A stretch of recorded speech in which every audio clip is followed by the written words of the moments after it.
Hello everyone, welcome back to Powerful Nothing, a Magic the Gathering podcast. My name is Dan, otherwise known as the internet as Too Sweet MTG. As always, I'm joined by my co-host James. How's it going, dude? Yeah, pretty good. Have been reading through new spoilers with great interest. I think we have some cool ones here. Yeah, that's very convenient because today we are doing our cube review for the Wilds of Eldraine. As always, there will be time codes down below if you want to jump around to certain colours. I think the first thing to just kind of talk about is this is obviously our return to Eldraine.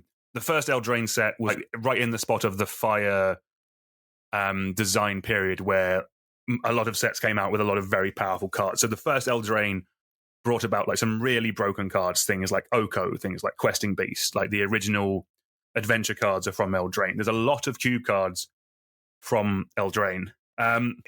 This is probably a good and a bad thing, where the power level of this set, I think it's safe to say, James, is not as strong as the original Eldraine, but there are still some cool cards here. Kind of what's your opinion of the power level of the set in general? Yeah, for sure. I mean, as you say, first Eldraine was in the middle of, I think they called it Fire Design. And I think probably exactly the set Eldraine, where I think they had to ban like 5 or 6 cards from Standard and multiple cards from like Modern even. And I like Oko's banned in like Legacy, right? I think was probably part of the reason they moved away from that, actually. So I think, yeah, obviously compared to the first Eldraine set, we don't have as many like super overpowered cards for Cube, but I don't think that's a bad thing. I think there's we're more in the space of like interesting synergy-based cards for Cube rather than really pushed raw power level stuff like Oko, for example, from the first Eldraine.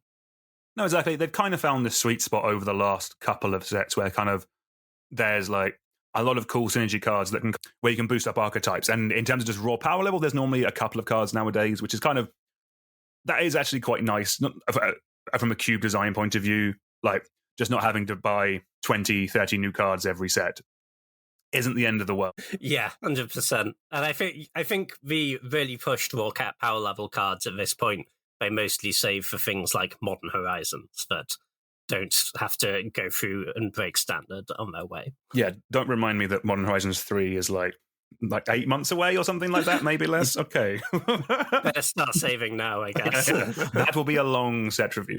But cool, yeah. So let's one last thing before we jump into the set review. We're going to talk about, just briefly touch on some of the mechanics that are in the set, kind of what you can expect to see some of the cards. The big returning one is Adventure. I think it's generally safe to say that Adventure is just generally a well-liked mechanic. It's effectively you get 2 spells on 1 card, and the general consensus from what I found from the first Eldraine is kind of 2 good effects on 1 card make a very good card. Yeah, for sure. I think even if both effects are a little bit below what you would play on their own, 2-for-1s are great. They tend to be at their best in sort of grindy value decks because you are inherently getting a 2-for-1 if you cast a spell and member creature. But yeah, I think plays great in Cube as a mechanic. The cards stand on their own, which is what you tend to look for in a mechanic that will play well in Cube. It's not asking you to be like, here's 15 cards from this set, which all have this mechanic because they only work for each other. The cards will, in general, the pushed adventure cards can stand on their own. No, exactly. And I think I can speak for a lot of Cube designers, or actually just any Magic player. Like, if you've ever built a Commander deck or built a Cube, you're going to know what I'm talking about. There's always more cards you want to cram in, and these give you 2 cards for the price of 1. So more things is more things, basically. Do love some value. So that's the main returning mechanic. There are some new ones we'll quickly touch on. We'll kind of go over them in more detail when we get to the actual cards themselves we see them on. There's a new mechanic called Rolls, which is basically a new way of getting additional value. When you cast a card that generates a roll, you get an enchantment aura equipped to either that creature or to a creature you control. It gives it an effect like there's +1/+1 and trample. I think Rolls is interesting. I do think it does struggle from the issue of just auras are generally risky, especially in kind of limited Magic, because the creature can still be removed as it's being targeted, that kind of stuff. I guess the fact that you are getting a relevant spell with the aura could mean that, like, basically, the good ones will get played, I guess, but we'll kind of see which ones we like as we go through. James, what's your take on rolls from what you've seen so far and the cards we have? Yeah, it looks cool. I think most of the effects, they're like +1/+1 and a small bonus. Say there's the one that turns a creature into a 1/1, so you could better to part on your opponent's creatures. I think you can see them as like slightly more valuable than a +1/+1 counter, but not a huge amount in general. Also worth noting, a creature can only have one roll. So if you can't stack them up on a single creature. I think it's also interesting that they're a cheap way to put enchantments into play. For decks that care about that, like making token enchantments is not something we see very often. So I think that could have some pretty interesting applications as well. Yeah, 100%. Kind of, if you're running a cube or thinking of building a cube with any kind of like Enchantress style sub theme, rolls will go up in your estimations when you're thinking about that, because they're enchantments that come on other spells as well, which are probably going to want to be running anyway. The next new mechanic is Celebration. This gives a little bonus effect as long as 2 or more permanents have entered the battlefield under your control this turn. This kind of we've kind of seen this with like card draw, that there's a few cards out there that kind of give you a little bonus if you draw your second card a turn. This is kind of that, but with permanents. To me, this does kind of seem like a little bit of a more aggressive leaning mechanic, because you're going to be curving out, you're going to be double spelling more regularly with Celebration. That's kind of my little thoughts on that. What do you think of Celebration, James? Yeah, 100%. I think in general it is better in aggressive decks, and it's mostly not going to be something you can rely on having every turn. Even if your deck is full of cheap aggressive creatures where you think you can play multiple on a turn, where you can only do that so many turns in a row until you're out of cards. You can also look at, I think, repeatable token enablers makers are quite good for this. Things like Bitter Blossom. If you have a Bitter Blossom in play, that's getting you 1 non-land permanent every turn. Therefore, if you play one other creature, you now have Celebration. I think generally leaning aggressive, good with tokens. 100%. And you can definitely see where in Limited, like specifically Wilds of Eldraine Limited, that Celebration works pretty well with roll, because it's an effect that comes with an enchantment that will help you trigger your Celebration. So yeah, that's kind of where you're kind of looking for that when you're trying to replicate this in your cubes, I guess. Then the last new mechanic is Bargain. Shockingly, this is another way of getting some additional effect or some additional value. Basically, when you cast a spell with Bargain, you can sacrifice an artifact, enchantment, or token. So the fact it's not a creature or even a land does make this a little bit trickier, but the artifact line could be the saving grace there. Firstly, there's plenty of artifacts just running around in a lot of cubes, and secondly, there's a lot of additional value nowadays with things making treasure, things making clues, blood, power stones. I did have the whole list memorized. I've definitely missed a couple there, but these are becoming more common just in general on Magic cards as ways of getting additional value. So I guess kind of keep that in mind when you're thinking about Bargain, basically, kind of what you can combine it with in your cube environment to get that additional value, if that's a reason why you're wanting to play the card.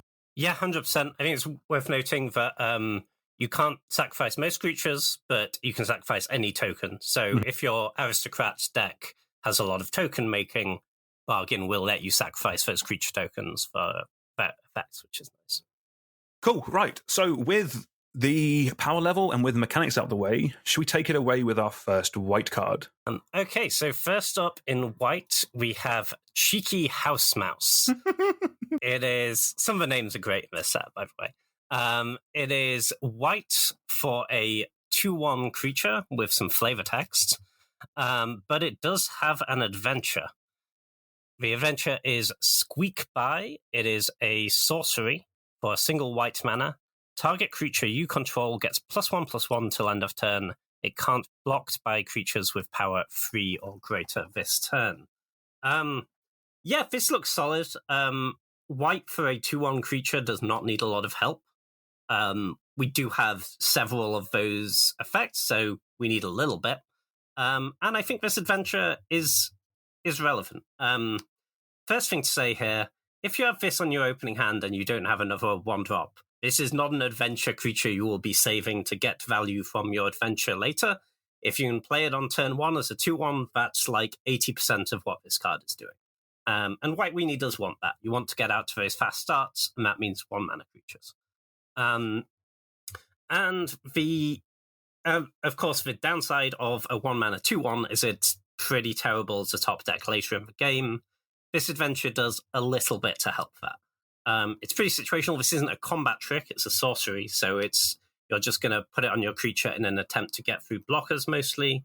But that little bit of evasion could certainly be helpful against a green deck, for example, that's blocking up the board with larger creatures. Yeah, I think this is a solid card. I'd guess probably not in the tier 1 of white 1-drops, along with, Kithian, Student of Warfare, Dauntless Bodyguard, I think is still better than Chris Creature, but definitely a very solid card that you could put in your cube and people would play it a lot.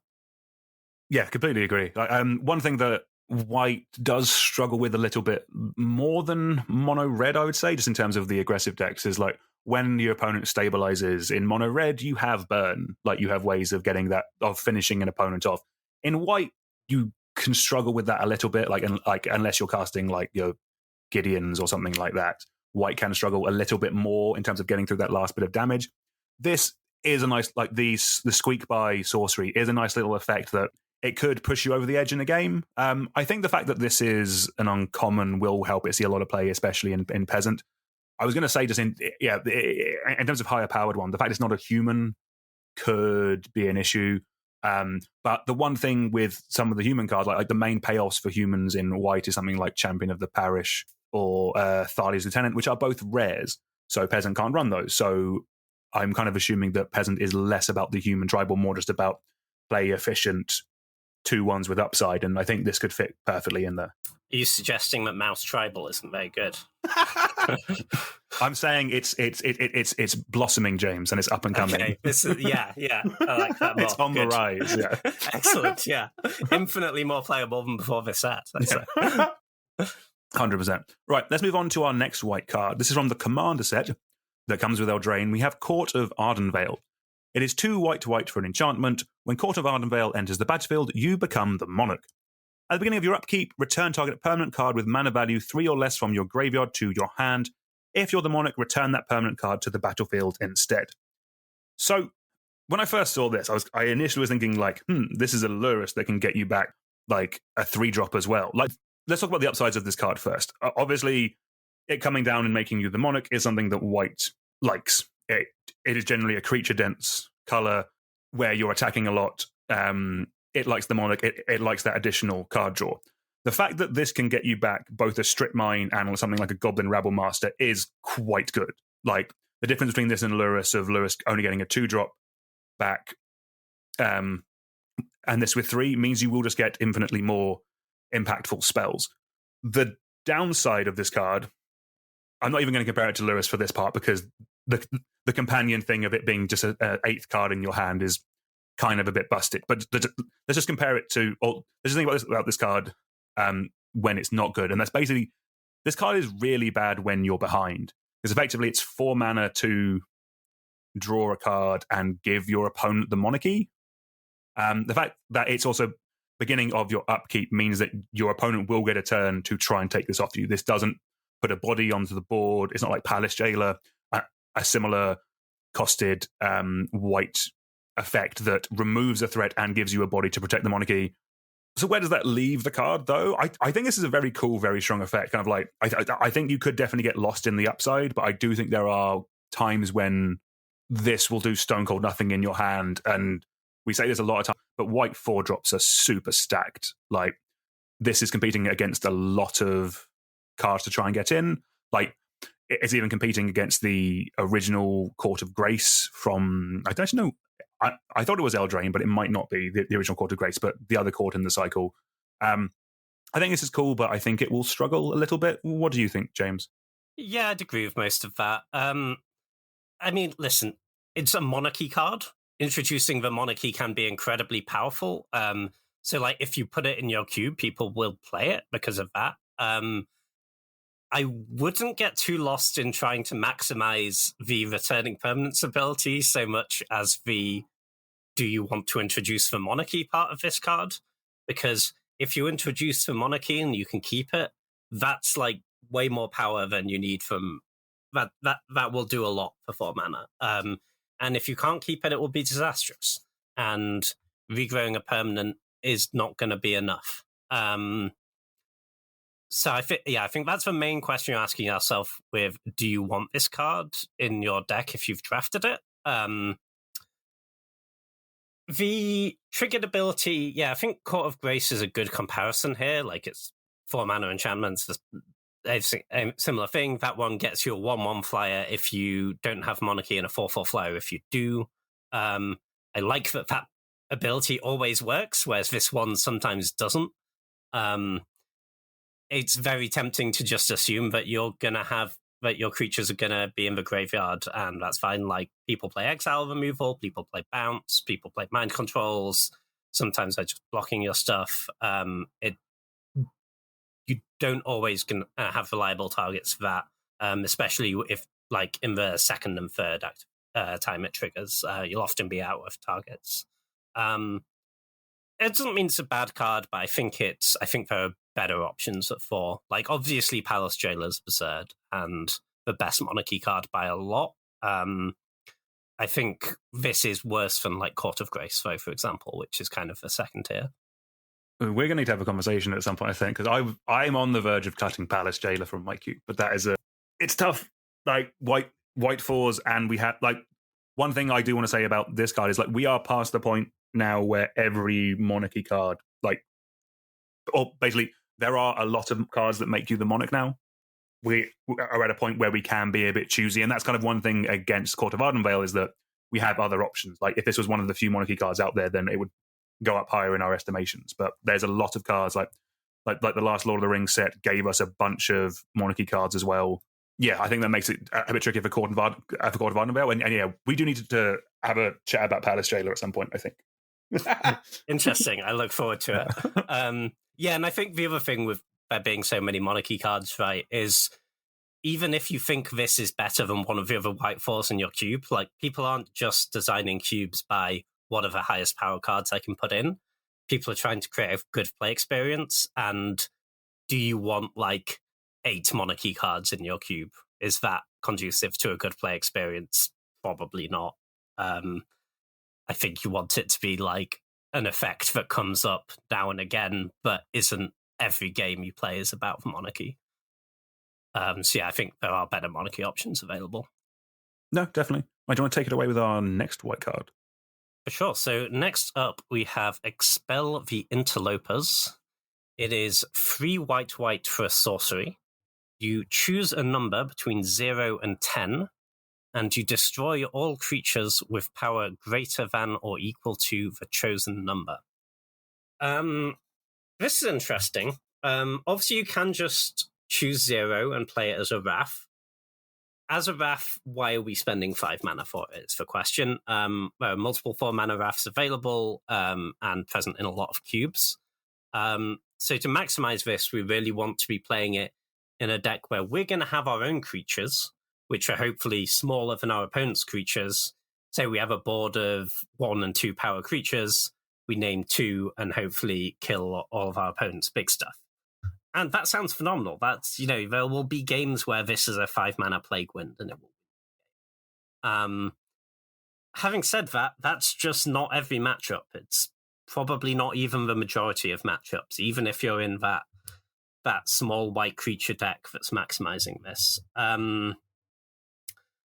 Honestly, if I got this my white wing deck, I'd probably be thinking about it as a sideboard card, and I'll bring it in when it's really good, when my opponent's on a bunch of Elder Gargoths and Questing Beasts and whatnot. I'm not sure I really want it in my main deck, though, because there's just going to be too many matchups where this isn't good. And even if you're against the green deck, right, you can play it, maybe you kill like one big thing and you can get in, and that's great, but you're not knocking out their mana dorks, right, because you can't pick too low of a number or you're going to lose all your own creatures.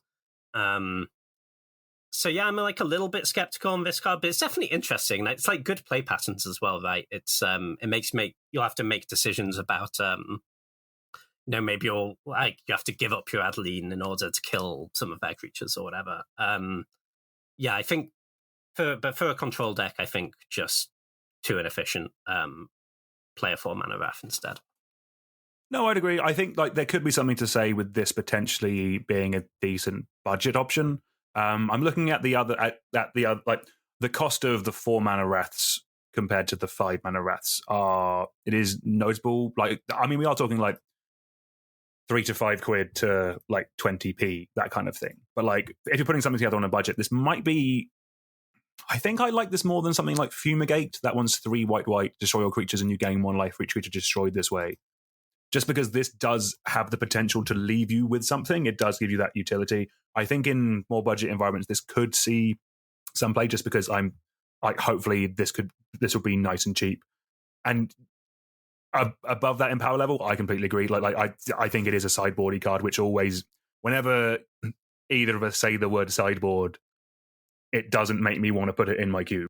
Yeah, 100%. I think the budget option is interesting. Yeah, I suspect Fumigate is better in the pure control deck, but it's interesting that this also has some applications in other decks in a way that Fumigate doesn't. So yeah, I can see it there. All right, let's move on to our next white card with a little bit of a fiery twist. We're going to talk about Heartflame Duelist. It is a 1 white for a 3/1 creature human knight. Instant and sorcery spells you control have lifelink.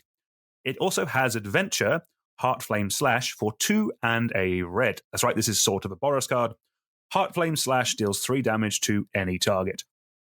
So, for me, this is really finding the line of how good are adventures, because both of these effects are fine. I'm not excited about either. 2 mana for a 3/1, just in general, is base level okay in a white aggressive deck. The instant and sorcery spells you control have lifelink is nice, but I don't think you really care. Yes, it's cool with Lightning Helix, but the lifelink burn style of thing isn't really a deck. There's only really a few cards that kind of do something similar. There was the Firesong and Sunspeaker style card from Dominaria. That's a 5-drop. Maybe that is something you can do with Boros, but there is nowhere near the density to do that as an archetype yet. And then 3 mana for a Lightning Bolt. Decks will just play more Lightning Bolts, but 3 mana is a little bit tricky. It is a bit pricey. This one I'm really struggling with, because I'm trying to work out, am I excited enough by the whole package, the utility of having both of these effects on one card? Is that enough to make it playable? Or are the two halves slightly below par in terms of what I'm wanting from either effect, basically? And the fact this is in 2 colors does make it a bit trickier. Yeah, I'd agree with all of that, really. I think there's a little bit of awkwardness here, but the adventure creatures tend to work a little bit better if the spell part is cheaper, because then you get to play the spell and then play the creature in a subsequent turn. Whereas with this, say you drew this was your only 2 mana play, and you have to just run this out as a creature. Well, now you don't get your spell out of it. And we were saying before, with the mouse, that was fine because it's a 1 mana 2/1. That's a totally reasonable 1-drop. This is a pretty below par 2-drop if you're just running out the creature. Sure, it might gain you 3 life at some point in the game off a lightning bolt, but you're not thrilled about it. The removal spell is good. You'll kill something with that, and you get a creature out of it later, and that's nice. But at that point, I'd be comparing this to something like Flametongue Carvu, for example. Right, yeah. For this, you're playing 5 mana total. Sure, you can split it up over 2 turns, but it's still a big mana investment. And you're ending up dealing 3 and getting a 3/1 compared to Flametongue Carvu. You are paying 4, you're dealing 4 damage and getting a 4/2. And it's not like Flametongue Carvu is tearing it up in every cube, So, I'd be kind of inclined to agree. I think this one's maybe just a bit short. The instant sorceries that have lifelink thing is interesting. You can maximize that. It's really nice with, for example, red sweepers. If you cast an Anger of the Gods with this in play, you're going to gain 3 life for each creature in play. That could be an absurd amount of life gain on a wide board. But equally, what Boros deck actually wants Anchor of the Gods. Yeah, I think interesting card, but probably just a bit short. Yeah, no, I completely agree. So I just spent a couple of minutes Googling, like, you kind of like a 2/2's known as a bear, a 2/1's known as a piker. What's a 3/1 known as? I'm kind of looking up, is it like, the first one printed was a Righteous Avenger, or Righteous Avengers, but that had Planeswalker. I don't actually see any vanilla ones. I think I've heard Blade as Was an it a option Blade? for it. Yeah, from Blade of something, I don't know. But that's a really bad name. I think we could do with a better one. But like, let's both think about this. By the end of the episode, we will come up with a better one. Right, but do you want to take it away with our next white card, James? Yeah, for sure. The next white card we have is Hopeful Vigil. This is 1 and a white for an enchantment. When Hopeful Vigil enters the battlefield, create a 2/2 white knight creature token with Vigilance. And when Hopeful Vigil is put into a graveyard from the battlefield, you can scry 2. And you can enable that yourself by playing 2 and a white and sacrificing Hopeful Vigil. I think this doesn't quite get there in really powerful cubes, but I think it's maybe an interesting option in Pauper, where you're not competing against the really busted white 2-drops, the Luminarch Aspirants and Valias of the world. I think it's not good enough if you're really, I don't think, to be just, I'm going to play this 2-mana 2/2, and then at some point later in the game, I'll pay 3 mana to scry 2. I think that's still not doing it in a Pauper cube, but if you're blinking this, that's really nice. You get an extra 2/2 every time you flicker it. Or if you're sacrificing the enchantment, some effect, other than just paying the 3 mana, that could be pretty nice also. Obviously, in this set, I think it's a seed to work with Bargain specifically. But there are other things we could sacrifice that too. So yeah, I think, interesting card for lower powered cubes. Power level wise, we're kind of going to the moon a little bit now in comparison. Next up is Moonshaker Cavalry. It is 5 white for a 6/6 creature spirit knight. It has flying, and when it enters the battlefield, creatures you control gain flying and get +X until end of turn, where X is the number of creatures that you control. So the obvious comparison for this is it's a white Crater Hoof Behemoth. As a raw power level, this card is very, very strong. The issue I have with it is, where does it fit in cube specifically? The fact that it's white actually is a big thing.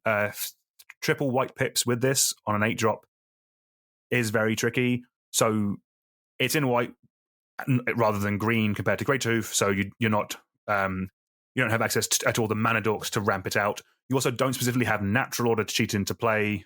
At that point, like at no point do I want to be hardcasting this. I don't want to be hardcasting my 8-drops in cube. If we're running them, we are doing something dumb with them, and which means that kind of you're then comparing this to like every other reanimation effects. Like that's how this is coming into play. I'm assuming if you've got a natural order or ramp into it, is with reanimation effects. But then you're comparing it to things like Grizzlebrand or even the original Elish Norn in white.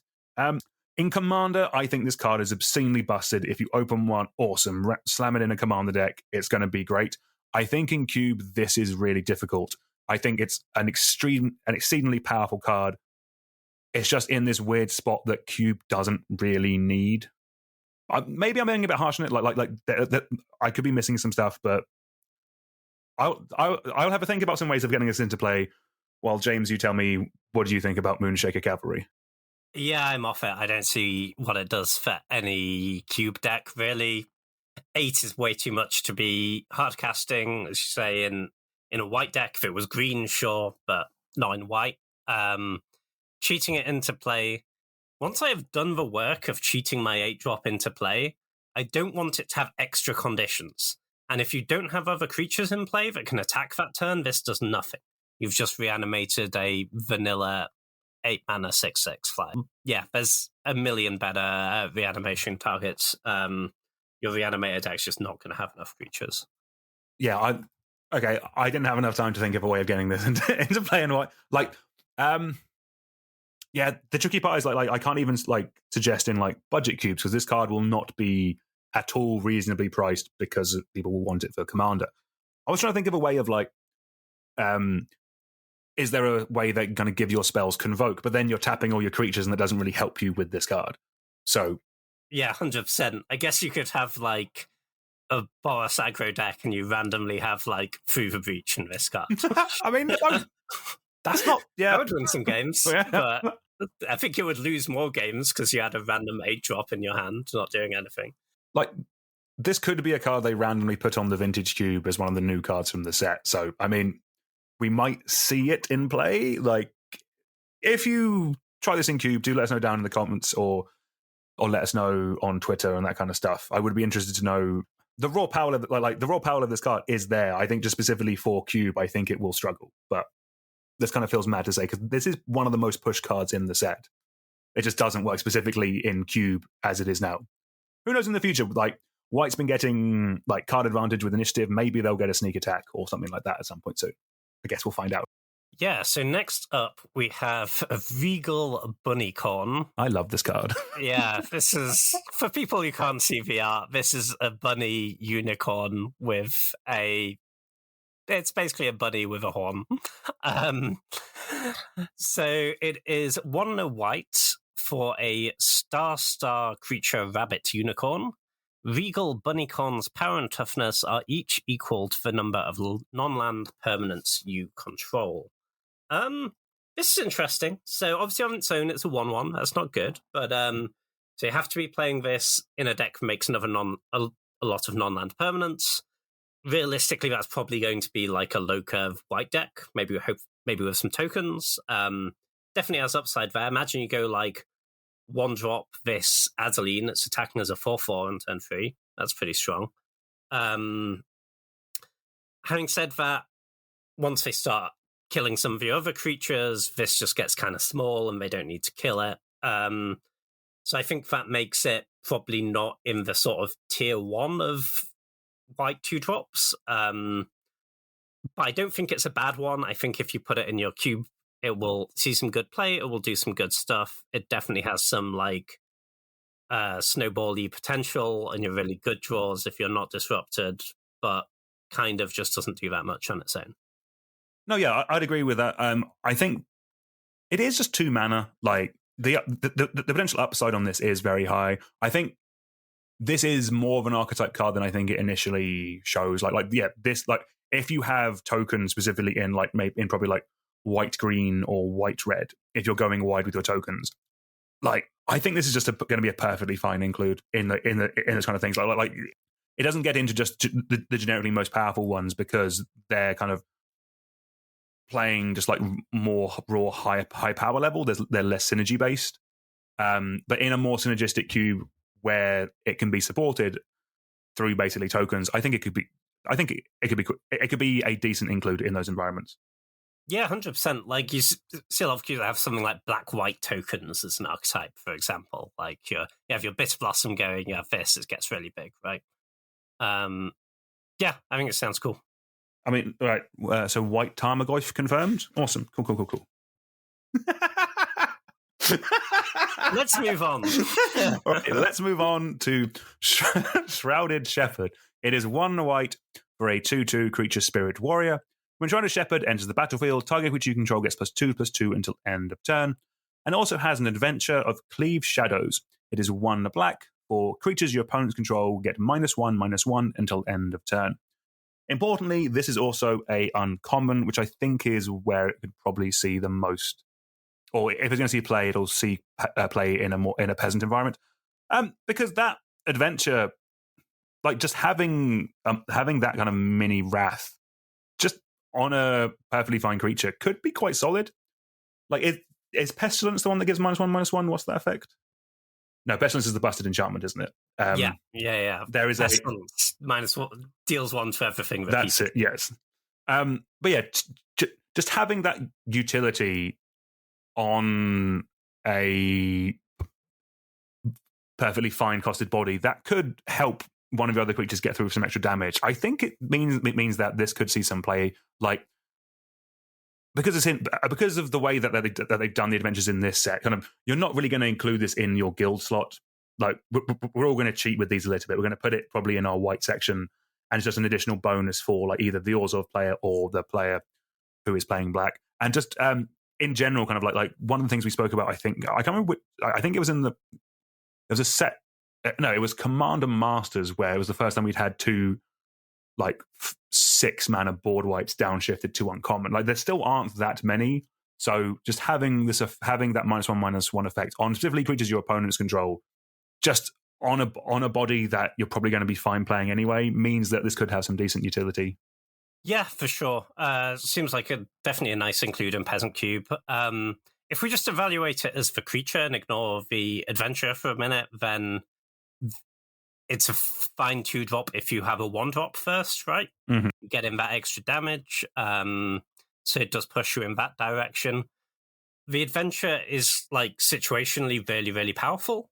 There'll be decks where it's phenomenal. In general, like if you get a creature with this, you're really, really happy with, because you're getting your 2-drop later, and the 2-drop actually has a better effect later often when you're getting to push your creature through some blockers maybe for more damage.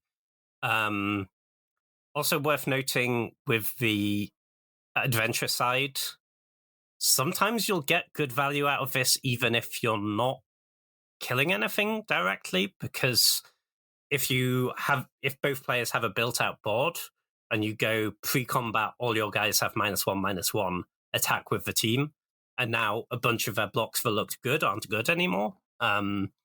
I kind of think there's just enough utility with this one for it to be pretty solid.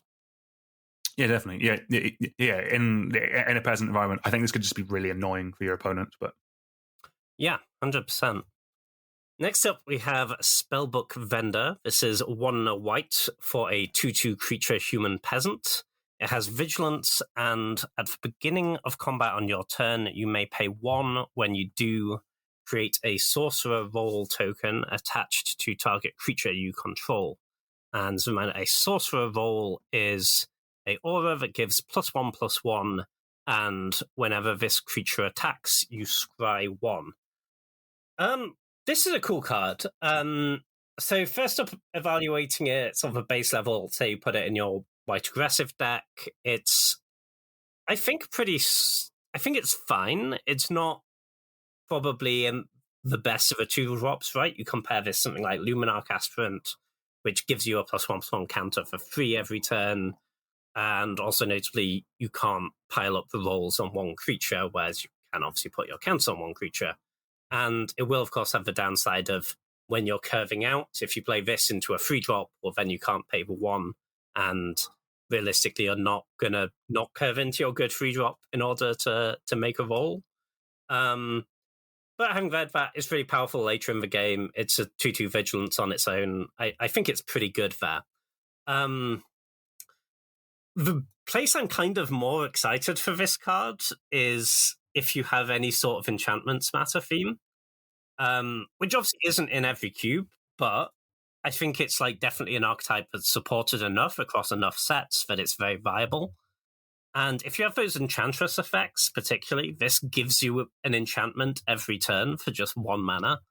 And there's like almost no cards in Magic that give you that repeatable output of enchantments. I genuinely can't think of another one, like unless there's some Planeswalker from like the Estrid Commander deck or something like that. There's some like blue-white Planeswalker that makes enchantment tokens, I think, for like the shard. Oh, like shards, tokens. that's it. Yeah. But yeah, it's kind of an expensive card. I don't think it's that great. Whereas this is like, you're really not paying a lot for that effect, right? And you can pile them up as well and be like the enchantments matter creatures we saw in like Kamigawa Neon Dynasty, for example. And yeah, if you're triggering those enchantment effects every turn, like you have 1 chance in play. This reads put a +1/+1 counter on a creature, basically, and draw a card for 1 mana every turn. Like, sure, they can kill this. It's not hard to kill, but if they don't, an enchantment matters deck, this will run away with the game really, really quickly. Of course, also, and that's with things like Sarah's Sanctum and one thing. So one thing to keep in mind with these roles is that some of the older enchantresses, like Argothian Enchantress and like Enchantress's presence, they care about when you cast the enchantment. There are still plenty that work when enchantment enters the battlefield, like especially the ones from like Theros with like the constellation mechanic. Those are all ETBs. That is just something to consider when you are thinking of putting these in your Enchantress decks. Is look for the ones that, like, there are still plenty of them, and I think most of them have been reworded to that now. But yeah, just keep in mind these are entering the battlefield. They're not being cast because they're being created by the effect, basically. Yeah, 100%. You want to pay attention to that when building your deck. But I think even if it missed on some of your entrances, there's plenty that trigger on ETB, and there's also plenty of things in those decks that pay you off for just number of enchantments in play, which this does really well. Oh, you know what I want to do, actually? While I was just double checking that rules thing, I've just seen Grim Guardian, the one with Constellation. Whenever enchantment enters the battlefield under your opponent, under your control, each opponent loses a life. Ooh, that seems pretty spicy with this. Yeah, let's go. But yeah. In general, yeah, I'm quite high on Spellbook Vendor. I think it's just Luminarch Aspirant has just been a super solid, very good white aggressive creature, and there is an argument that kind of late game that one gets better because it does it for free. But this comes down for the same mana cost with one more power and toughness and has vigilance. So as a creature by itself, it is better. Over the course of the game, the Luminarch Aspirant will kind of give you more value for free, but yeah, kind of like immediately swinging in and attacking. This one could be quite solid. Yeah, 100%. Yeah, I think you will not make it every turn if you play it on turn 2, right? Then you're just playing 2 off curve. But it's also like, shouldn't discount when you attack Scry 1 as well. Like, if you have these rolls on multiple creatures, you get multiple Scries every time. It can stop you flooding out. Seems pretty good. Yeah, why do they keep giving white card draw? Or like card advantage, or like card selection. Sorry, it's Scry, it's card selection, I know. But yes, having that effect on just like 2 of your creatures and being able to Scry twice could be the thing that kind of pushes you through like quite easily to kind of dig you into something else to finish off the game. Yeah, 100%. Seems like a cool card. Yeah. Right, let's move on to our next white card. White's definitely the most stacked color, but we're racing through it. Next, we have Unfinished Business. It is 3 white for a sorcery. Return target creature card from your graveyard to the battlefield. Then return up to 2 target aura and/or equipment cards from your graveyard to the battlefield attached to that creature. So 5 mana for this effect is a lot. There are some recursion spells in white. I think there's a sorcery that's just 4 mana for the creature. If you're casting this, you really want to be equipping something to it. Like, effectively, you want to be getting back a big, beefy... Like, basically, if I'm casting this, I want to get a Grizzlebrand with a Batterskull equipped to it. Like, that seems pretty sick. Like, that is very much...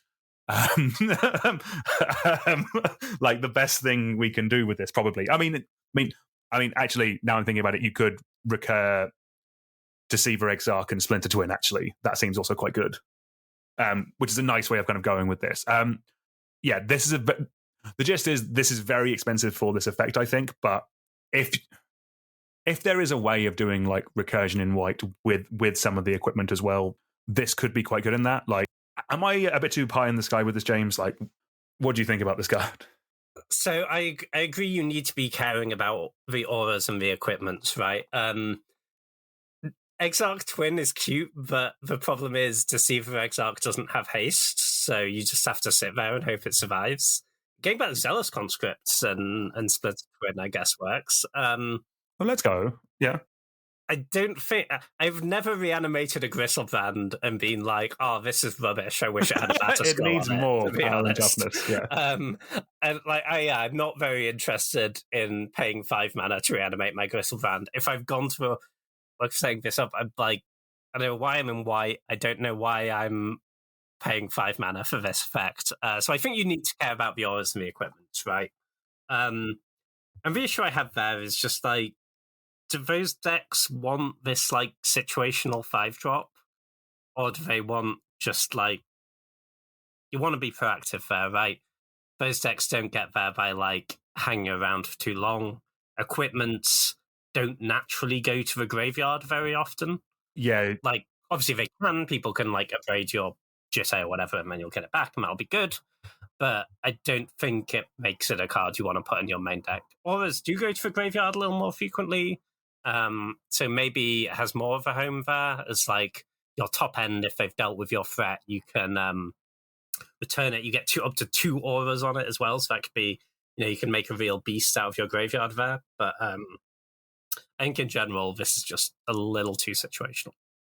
No, I'd agree. I am trying to think of cool things to do with this card. This is one I will come back to at a much later date. But like, I'm thinking kind of like there are some like also like Eldrazi Conscription, or is Colossus something? It's the one that gives like your creature list like +10, +10, or no, +20, +20. Like, was it? It's the big catch is the art. Colossification is the +20, +20. When it ETBs, you tap it. Like, it's like a 7 mana aura. That's kind of cool. Yeah, I'm into that.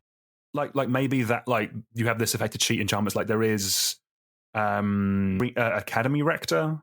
Like maybe like there's something there, but I am well aware that it's probably finding too niche of a thing to make good. I'll just shush and let's move on to the next card.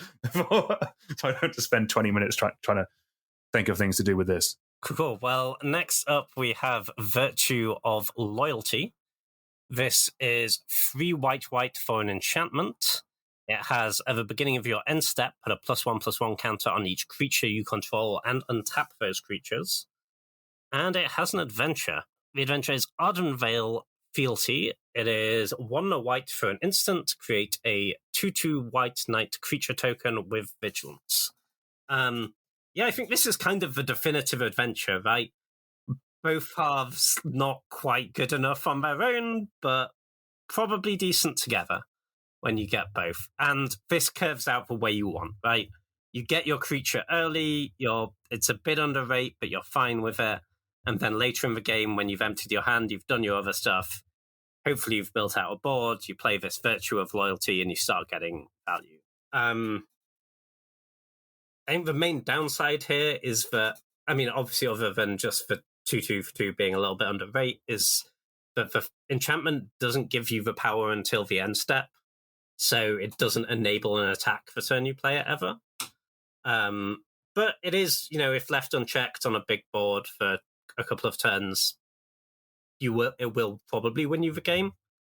It just feels like the enchantment is a lot of things have to be going right, and it doesn't do anything on its own. If you only have one creature in play, it's pretty medium, right?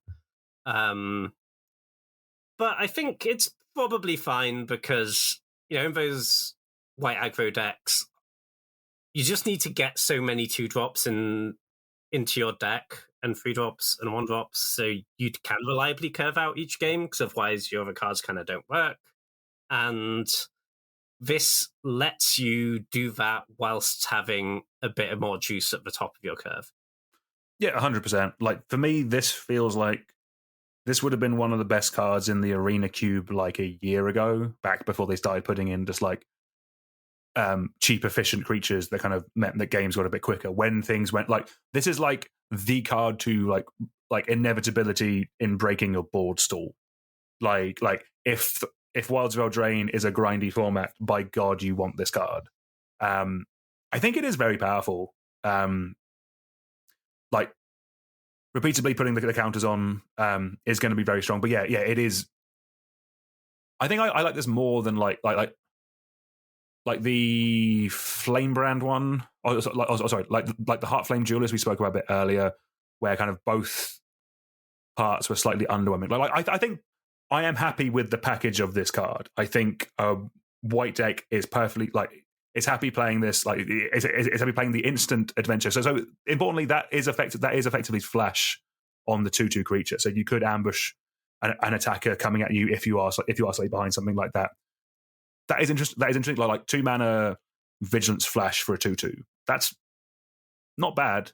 Like that is interesting. Yeah, punish that noble hierarch attack on turn 2. Yeah, got him. Exactly.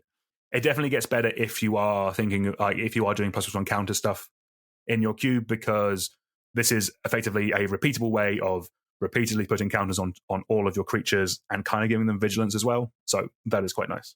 Yeah, 100%. Right, let's move on to our last white card. We made it. let's talk about Werefox Bodyguard. This is 1 white white for a 2/2 creature, elf, fox, knight with flash, and when it enters the battlefield, exile up to one of target non-fox creature until it leaves the battlefield. You can also pay 1 white to sacrifice it, and you gain 2 life. So there are plenty of these effects out there, kind of like we have our Brutal Cathars, our Skyclave Apparitions. Those two are definitely better than this card, I personally would say. But the interesting part is that you can target your own creature with this. So there is an interesting play pattern where you could use this effect to either save your own important creature from a removal spell and then get it back later by sacrificing the fox, or in a base case, it is a very slow flicker effect. Like, it is when it leaves the battlefield, you don't have to sacrifice it. You can just trade this off in combat and then get the thing you saved back. What does that add up to? I think it could be a little slow, just because we do have, like, for raw efficiency, like Skyclave Apparition and Brutal Cathar, I think are superior to this. But in the right cube where you are supporting Flicker, this is a nice little buff to that archetype, and that could put it in a flex slot where you want to run that over the other two that I've already mentioned. What do you think, James? Yeah, it seems cool. I like the ability to protect your creatures, even if it's a pretty slow way to do that. And like, I agree, it's probably worse than Skyclave overall. Yeah, no, it's definitely worse than Skyclave overall. But I think it's like a lot better than Karmic Guide, for example. Like, instant speed is a really big deal on your removal spell. And also, once in a while you just like get to ambush something, right? That's pretty good. The other thing that was just occurring to me as you were chatting about that was, well, say you have a sack outlet in play, and you play this, and you exile your Karmic Guide. Then you sacrifice this, and your Karmic Guide enters and returns this, and exiles the Karmic Guide. Oh. So now you have, like, infinite death triggers and infinite creature TVs, right? We kind of could do something there. That seems cool. No, that's interesting. So does that loop work with any of the other... It doesn't work with Skyclave Apparition because that's... you do exile... Brutal Cathar is target which an opponent controls. So that's interesting. So you can't do either of those combo lines with the other two that I've mentioned. With the Cathar or the Skyclave Apparition. So that's pretty cool, actually. I didn't think about combo stuff with this. Yeah, I mean, it's kind of niche, but it's, could have a role to play if you're doing some more of that stuff in your cube. All right, next up, we have Asinine Antics. This is 2 blue for sorcery. You may cast Asinine Antics as though it had flash if you pay 2 more to cast it. And for each creature your opponent controls, create a cursed role token attached to that creature. So a cursed role token makes that creature a 1/1, gives it base power and toughness 1/1. Worth noting, though, it doesn't remove any other text from the creature. This isn't a Kasmina's transmutation type thing that removes all the abilities. It just changes the base power and toughness. So, like, this is pretty unique in blue, right? Like, I don't get any sort of even a pseudo sweeper in blue, generally. Apart from, like, Upheaval, but that's kind of a bit all in. Yeah, that is a different thing, and significantly more powerful than this card. Spoiler alert. Okay. Yeah, I think this is, like, interesting and unique and pretty bad. Not removing... If it removed the abilities, I'd be, like, kind of interested. But as it is, like, most creatures in Cube do things other than having power and toughness, and if you were losing to those things before, you'll probably still be losing to them once this is resolved. I guess if you cared about the enchantments, this could put loads of enchantments into play, but doesn't seem great to me. No, exactly. Like, again, this is another card that I think might come a little bit too late. Like, if we were in a world that didn't have, like, triomes and good mana, like, blue would want a board wipe more, but the kind of world we live in, blue can just splash, like, control decks can just fix for their damnations or their toxic deluges or their wrath of gods now. Like, it's interesting. Like we're never going to get a blue wrath of god, and we shouldn't. As far as I'm concerned, we shouldn't. but it's not something that the color super needs. And this is not as strong as either of those because you're still leaving, as you said, you're still leaving their whole board with their abilities and all that kind of stuff. Like this is probably one more for Commander where you can just ruin someone's day a little bit. That could be more fun. But right, let's move on to our next card. Oh, this card is another adorable little lad. We have Elusive Otter. It is a single blue for a creature otter. It is a 1/1 with prowess, and creatures with power less than Elusive Otter's power can't block it. It also has an adventure, which is Grove's Bounty. That is X and a green. To distribute X plus 1/1 counters among any number of target creatures you control. So this is quite an interesting card. Like, it is the reverse of the best play pattern you mentioned earlier. But in terms of generally the creature side of this is going to be better earlier in the game, getting this down, casting some spells, prowess for it. Like, it seems more like an aggressive blue card, basically. And I don't really think there are too many cheap blue cards with prowess, actually. Like, obviously in red we have like Monastery Mentor. But off the top of my head, I could be completely wrong with this, but I can't think of too many cheap blue creatures with prowess, and blue is the color with all the cantrips and all that kind of stuff. Like, this could be attacking quite easily for like 2 or 3 unblockable every turn. That could be quite strong. And then the Grove's Bounty part, the adventure, is quite interesting. Like, if it is just a mana sink, like this is a card like more than the others where kind of you kind of annoyingly want 2 of them. You want one elusive, you want to cast Elusive Otter and then cast Grove's Bounty and put the counters onto the Otter because it can't be blocked with creature's power that is less than that. But there's plenty of cubes that care about +1/+1 counters, and the sorcery is just a solid mana sink. Like no matter where you are in the curve, you're just going to get to put the counters on any number of creatures you control. And obviously, if you have effects that kind of double the counters that you control, like the what's the card in Hardened Scales? Oh, Hardened Scales. What's the card in Hardened Scales? Okay, cool.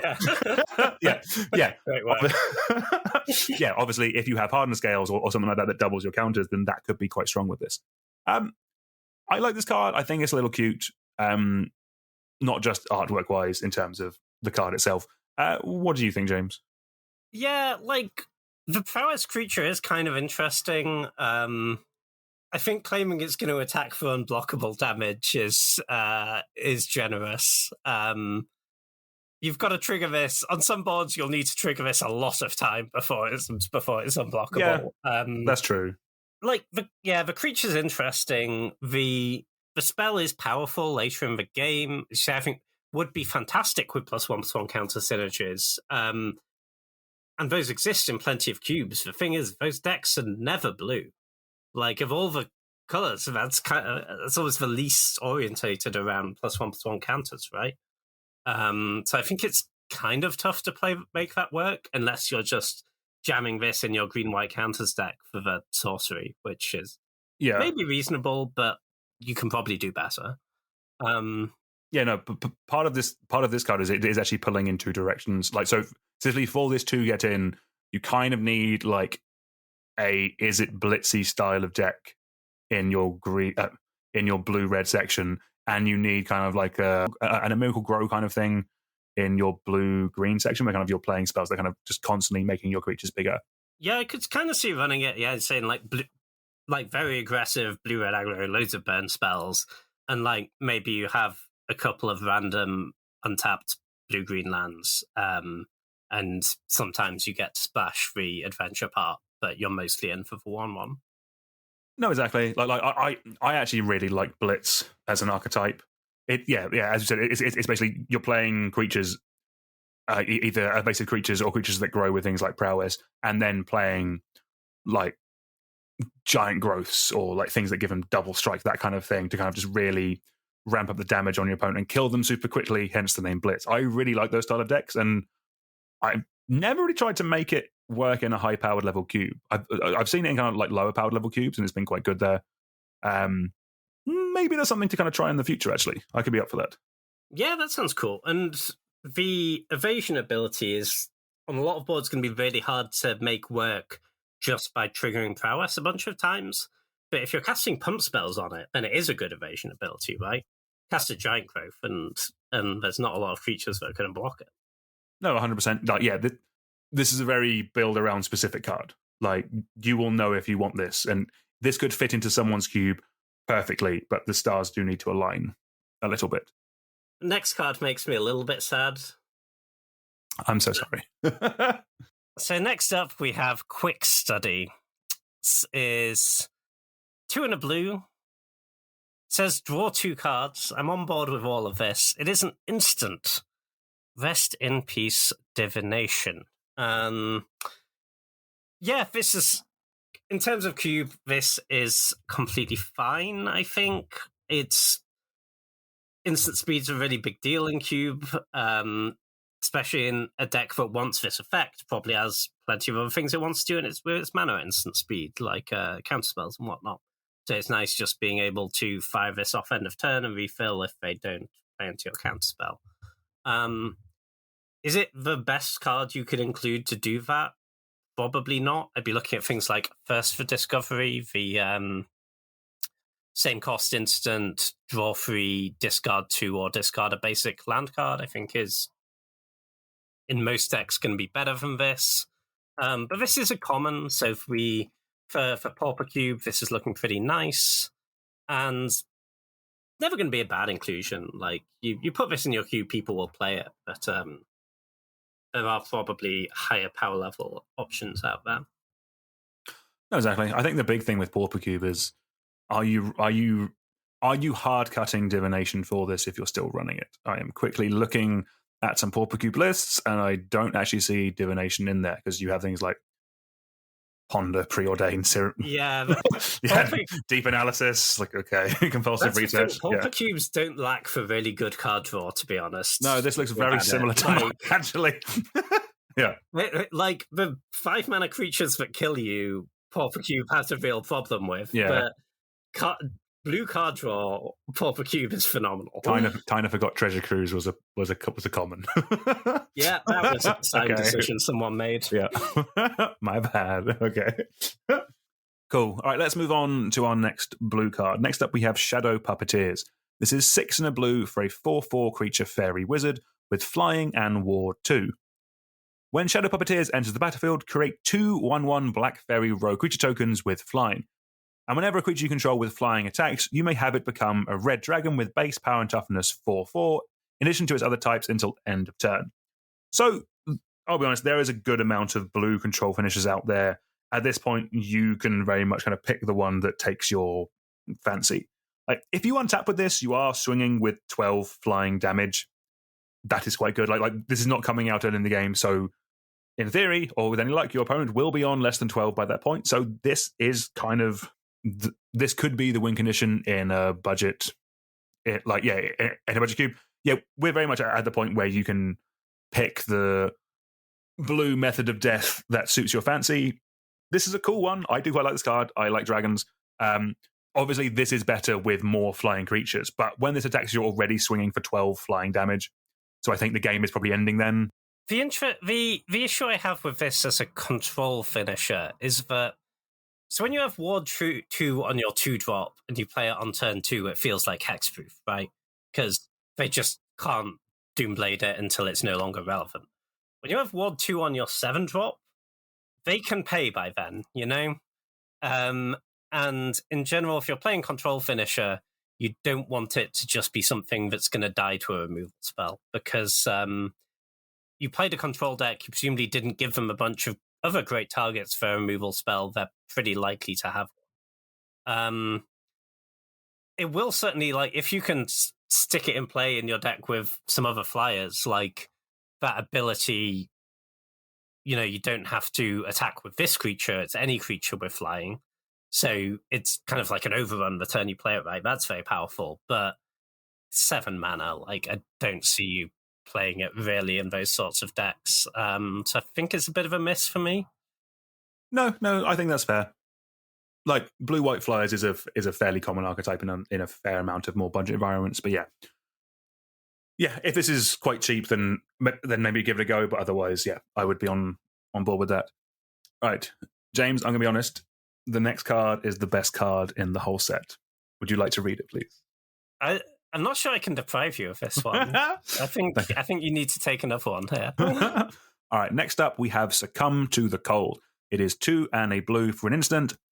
Tap 1 or 2 target creatures an opponent controls. Put a stun counter on each of them. Just to remind you, if a permanent with a stun counter would become untapped, remove 1 instead. So ignore everything I said at the start of the video about there not being anything the power level of Oko or Questing Beast. We found it, guys. This is the most broken card in all of Eldraine over both sets. It has nothing to do with the fact that this was my spoiler card, and I'm exceedingly biased. Nothing at all. The slam dunk, make go Vintage Cube, cut your trash power cards. There's a new card on the block. James, thoughts? I completely agree with everything Daniel said. This is pack 1, pick 1 bull. If you're in another color, you should probably just pivot into blue for this. And this has nothing to do with the fact that this clip would be cut if I said anything else, because Daniel does the editing. Thank you, James. Thank you, James. Commit. I love it. Anyway, moving quickly on. Yeah. Next up, we have Twining Twins. I'm going to say is it Twinning Twins or I think Twining Twins. I was going to say Twinning Twins, but that doesn't. I don't know how you spell twine. So I think there would be like a double N if it was Twinning Twins. Oh yeah. I'm going to go with Twining Twins. Feel free to leave a comment on if your app allows you to, if you disagree with me. Anyway, Twining Twins is 2 blue for a creature fairy wizard. It's a 4/4 with flying, vigilance, and ward 1. So kind of a hell of a beater for 4 mana. And it also has an adventure, Swift Spiral, for 1 and a white. Is an instant, and you can exile target non-token creature and return it to the battlefield under its owner's control at the beginning of the next end step. I think this card's pretty good. Mostly the body's just really aggressive, like 4 mana, 4/4 flying vigilance. Kind of a house. Like, it's going to hold off your opponent's creatures and get in for damage in a blue-white, fairly aggressive deck with some other flyers. This can do some work. Ward 1's not amazing, but it's going to be really annoying in certain spots for your opponent. And this adventure, I think you want to be in a deck where you can fairly often get some value out of the adventure. Any deck, you'll sometimes get value from just saving your creature from a removal spell, but obviously if you have some ETB effects in your deck, this is really going to maximize them. Worth noting as well, the adventure comes back at end step, so there's upsides and downsides to that over a regular flicker. So you can't, for example, use it to untap your creature and ambush them, but you can use it to save your creature from like a Wrath of God, for example, whereas you couldn't if it just came back straight away. I think this is a decent card. If I was in like a blue-white flicker deck with some but kind of wanted to beat down, I'd be kind of in for this, I think. No, I think that's fair. I think like this, both half of this card, I'm just perfectly fine with. Like some of the other ones we've seen, they've been slightly more questionable in terms of just the value and the rate you're getting for them. I like both of these halves. I think this is a perfectly solid card, and again, this one doesn't have to go in a Azorius section, but it is a card that an Azorius deck will love.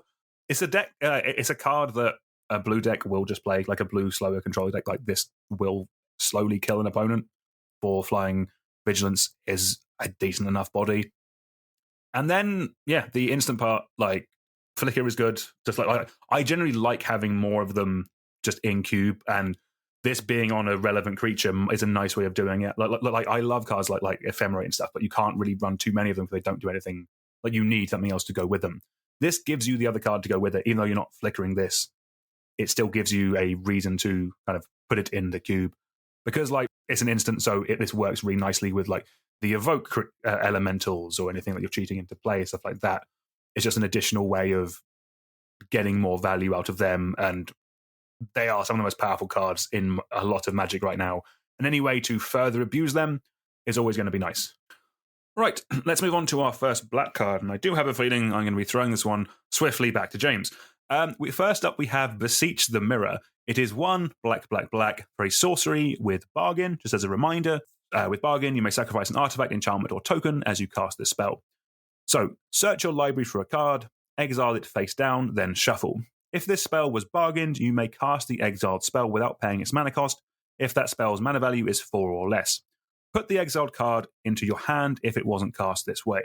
I think it's a relatively safe take to say that 4 mana tutors by themselves are pretty trash. Like, that is 4 mana to get a card in your deck is not where you want to be. It's just not worth a card in your deck, let alone in your cube. If you can bargain this, then it does get more interesting. Like, and initially I thought, like, the mana value 4 or less, like, what are you really getting with that? But the truth is, you can get something like Shieldred or Inverter of Truth. I'm just looking at my 3s and 4 drops. You can get, like, there are now plenty of impactful things that you can get for this. But to do that, you really have to be bargaining. So you really, I'm assuming you're going to be needing like an artifact in play. Like if it's a token in this deck, it's more likely to be like a treasure token, which kind of covers both of these bases. Like if your cube can support reliably bargaining this, then I think this card could be quite good. Obviously, there will be combo potentials as well, this kind of stuff. But if you're not planning on bargaining it, like if there's not enough stuff in your cube to bargain it, then I think this is actually stone cold unplayable. Would be my take anyway. Yeah, I'd 100% agree with that. If you're not bargaining 4 mana tutor with a really restrictive casting cost, triple black is not something you're interested in. But if for example, we took the converse, say bargain was always free, I think this card is busted. Like, imagine you're playing a ritual-based storm deck. You have like Dark Ritual, Cabal Ritual, all this stuff. The mana cost is fairly easy. And this goes and gets your Yawgmoth's Will. You Yawg-Will, you flash back your rituals. This can go and get your Tendrils and cast it for free. Whereas, for example, people use... It's kind of fallen out of flavor now, but Dark Petition, which was the 5 mana tutor gave you 3 mana back. Yeah. If you had Spell Mastery, was like pretty decent in those Yawg-Will Ritual Storm decks, and this is a significant amount better than that card. Having said that, those decks are often not going to be very good at tabling bargain. But if you have enough mana rock, say you have some Moxen, you may be playing like a Talisman or a Pentaprism or 2. I think you can make this work in that context. Because the thing is, if you're doing the combo thing, you don't care if the thing you're sacrificing was something you'd normally want to keep around, like a mana rock, because with any luck, you're winning that turn. I think it's also kind of has potential in Reanimator. Obviously, you probably don't have the rituals there, so your mana needs to be really good to support this. You need a lot of black sources. But say you're playing a Reanimator deck with like some creatures, looters, some like Pewterin, Buna's Prowler, Jace Prodigy, that sort of stuff. You're fine sacrificing those if this then goes and gets your Necromancy to get back your Gristlebrand, or if this goes and gets your...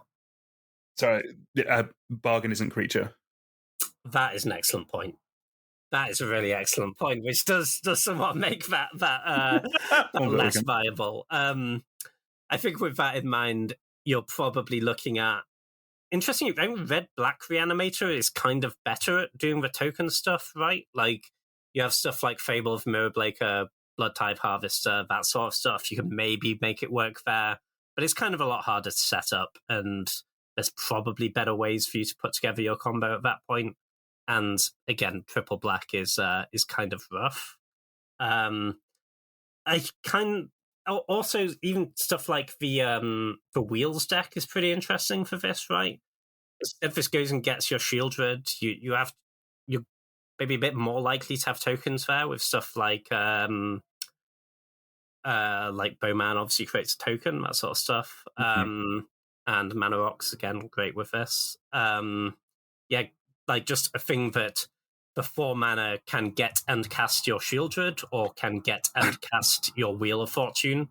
Yeah. That's a very nice split to have, because that deck tends to win the game when it combines those two things, and just a split card there is really nice. But I'm a little bit skeptical that it's actually worth the setup cost and the really tough mana requirement. No, exactly. I think part of when you're just talking about, this is 4 mana, go and get your Shielders, like that just shows you how good Shieldred is, because I was thinking that's quite good. Just it's just a second copy of Shieldred in your deck. Like, but it's a copy of Shieldred. But when you already have your Shieldred, or your Hullbreacher, or your Bowman is also a Wheel of Fortune, right? I don't hate that. Yeah. Like I knew there wasn't going to be a fair application for this card, and we've to collect. Oh, and we've got Storm and Wheel combo, and I think that is kind of where this card belongs. Hullbreacher makes your tokens. Huh? Oh, let's go. There we are. Okay, nice. Yeah. But yeah, I am still skeptical that this setup cost is actually going to be something that we want to do. Like, I think it's definitely a lot worse, for example, than something like a Vamp Tutor, right? But then that's a super powerful card. But yeah, I think it's not like from most powerful, the easiest way to set up these combos, but it is a way to set up these combos that when it works is phenomenal, because you're only paying 4 mana to get and cast your potentially a 4 mana spell, and that's phenomenal. If it works, it's like you played a 0 mana Demonic Tutor. No, 100%. Yeah. Very, very interesting card. I think it's one that a lot of people will be testing to kind of just see where its power level lies. It is everyone that will either do stone cold nothing or will be very, very impactful. But that probably is more based on the cube that it's in and the deck that you're drafting within it. Like, it's a piece. It's a cog in the machine rather than a raw broken card by itself. All right, do you want to take it away with our next black card, James? Yeah, for sure. So next up we have Not Dead After All. This is black for an instant with until end of turn, target creature you control gains. When this creature dies, return it to the battlefield tapped under its owner's control, and then create a Wicked Roll token attached to it. Wicked Roll gives enchanted creature +1/+1, and when this aura is put into a graveyard, each opponent loses 1 life. You can definitely construct a bunch of scenarios where this is great. I think the best thing to do with it is probably evoke creatures. Like, this does the thing that modern players will be intimately familiar with a Grief, for example. You evoke your Grief on turn 1, you cast this targeting it, it's going to come back and not go away again with +1/+1. And you're going to get 2 Thoughtseize effects out of that. And it's going to be phenomenal. However, there just aren't that many evoke creatures that we're putting in our cubes. Like, once you're past, like, Grief, Solitude, Fury, Subtlety, it starts to get a little bit thin on the ground. And when you're not combining it with evoke creatures, like, it will still have games where it's really good, where they just go to, like, Infernal Grasp your guy or trade for it in combat and you get it back for just 1 mana. It's bigger, you maybe re-trigger an ETB effect, but it's just so situational at that point. For example, something like Undying Malice, which is basically this card, has not, I don't think, seen a lot of cube play. I think the best version of this effect for cube is the one that is also a land on the backside. It's a double face card. Malakir Rebirth. Malakir Rebirth, thank you. So it just gets rid of that situational aspect, right? When it's not good, it's a tapped land, and that's fine. So yeah, I think probably a little bit too situational for most cubes. No, yeah, I completely agree. So I added this one to this partly because I did want to have a conversation about these Undying effects, because they are having a big impact in Modern, like the Scam deck, the most successful deck in Modern at the moment, I think, in terms of just win percentage or whatever it is built around this kind of Undying application. And yeah, I personally really like the look of those decks. It's kind of the kind of dumb things I like doing in Magic. You feel like you're breaking something, and I guess you are because of the win percentage and that kind of stuff. But yeah, everything you said kind of sums up the issues that we currently have with it in Cube. There are a limited amount of those evoke creatures, so you can't reliably do effectively. It's kind of like a mini 2-card combo. There aren't enough of these effects, or these effects aren't impactful enough without the density of evoke creatures to really see play. There could be a point in the future, and I will probably like that point where that becomes more of a thing. Like that. This does also work with sneak attack, which I do think is worth mentioning, like through the breach.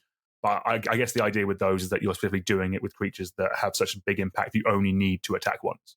You only or they leave something behind. This is kind of like effectively, this is the classic. You are playing a bad card to make your good cards better. Just play more good cards. Yeah, I think so. Unfortunately, you just don't get to put 4 Griefs and 4 Furies in your Cube deck. I say, unfortunately, that's actually a very good thing. I don't want to play against that You should not. You should not. Yeah, and I think obviously we're venturing out into a different color here, but I think trying to do that thing in Cube, something like Ephemerate, is a lot better because that has way more other applications. So it combos with any ETB creature, which there are a lot more of than there are evoke creatures. Yeah, exactly. Or even the twinning twins we spoke about earlier. That's the situation with that is it at least comes with a 4/4 flying body. Yeah, exactly. It's just not going to be dead in the same way that this card can be. No, exactly. All right, let's move on to our next black card. We have Tangled Colony. It is 1 black for a 3/2 creature rat. Tangled Colony can't block. And when Tangled Colony dies, create X 1/1 black rat creature tokens with this creature can't block, where X is the amount of damage dealt to it this turn. So this has one proper place, and that is mono black aggro. It is mono black aggro is getting more creatures. This could sort of maybe go in Aristocrats because it does make you some tokens, but realistically, you are playing this in black because it is a 2-mana 3/2 that will swing through and doesn't have any actual downsides for you. If anything, it's all upside because you will get some. Like if this dies, unless it has been specifically like removed with a removal spell, you are going to get some additional attackers from it, which is nice. Yeah, outside of mono black aggro, you're not really excited about this card. Yeah, I'd agree with all of that, and I can't imagine a world where I'm excited with anything if I've drafted mono black aggro. So, well, it's back in the Vintage Cube, so expect to see this in the next season, James. Yeah, well, I've been drafting a lot of it, and I'm yet to put a Vaulty through my deck. Put it that way. Hero, James. Yeah, I think this card doesn't quite get there for me. Like, even if you're trying to beat down, can't block's still a pretty big drawback. Like, just not every game plays out in a way where you're always on the front foot. The issue with this in Aristocrats is that if you just sacrifice it to your sack outlet, then no damage has been dealt to it this turn and you get no tokens. Like, you can imagine situations where it's good, where, like, they just have, like, a 6/6, like an Elder Gargoth to block with. And if you attack into the Elder Gargoth and they block it, then you get 6 tokens. That's pretty good. But the thing is that your opponents aren't stupid, and they can not have that happen. They can line up a block with something more reasonable, and I just don't think this card does enough. No, so specifically the best case situation is you attack with this and your opponent is on exactly 3 and they have like a 12/12. They have cast their Emrakul. Yes. They didn't attack on their extra turn for some reason because they needed to block this guy. Yeah, exactly. They were scared about the Tangled Colony. There we go. Yeah.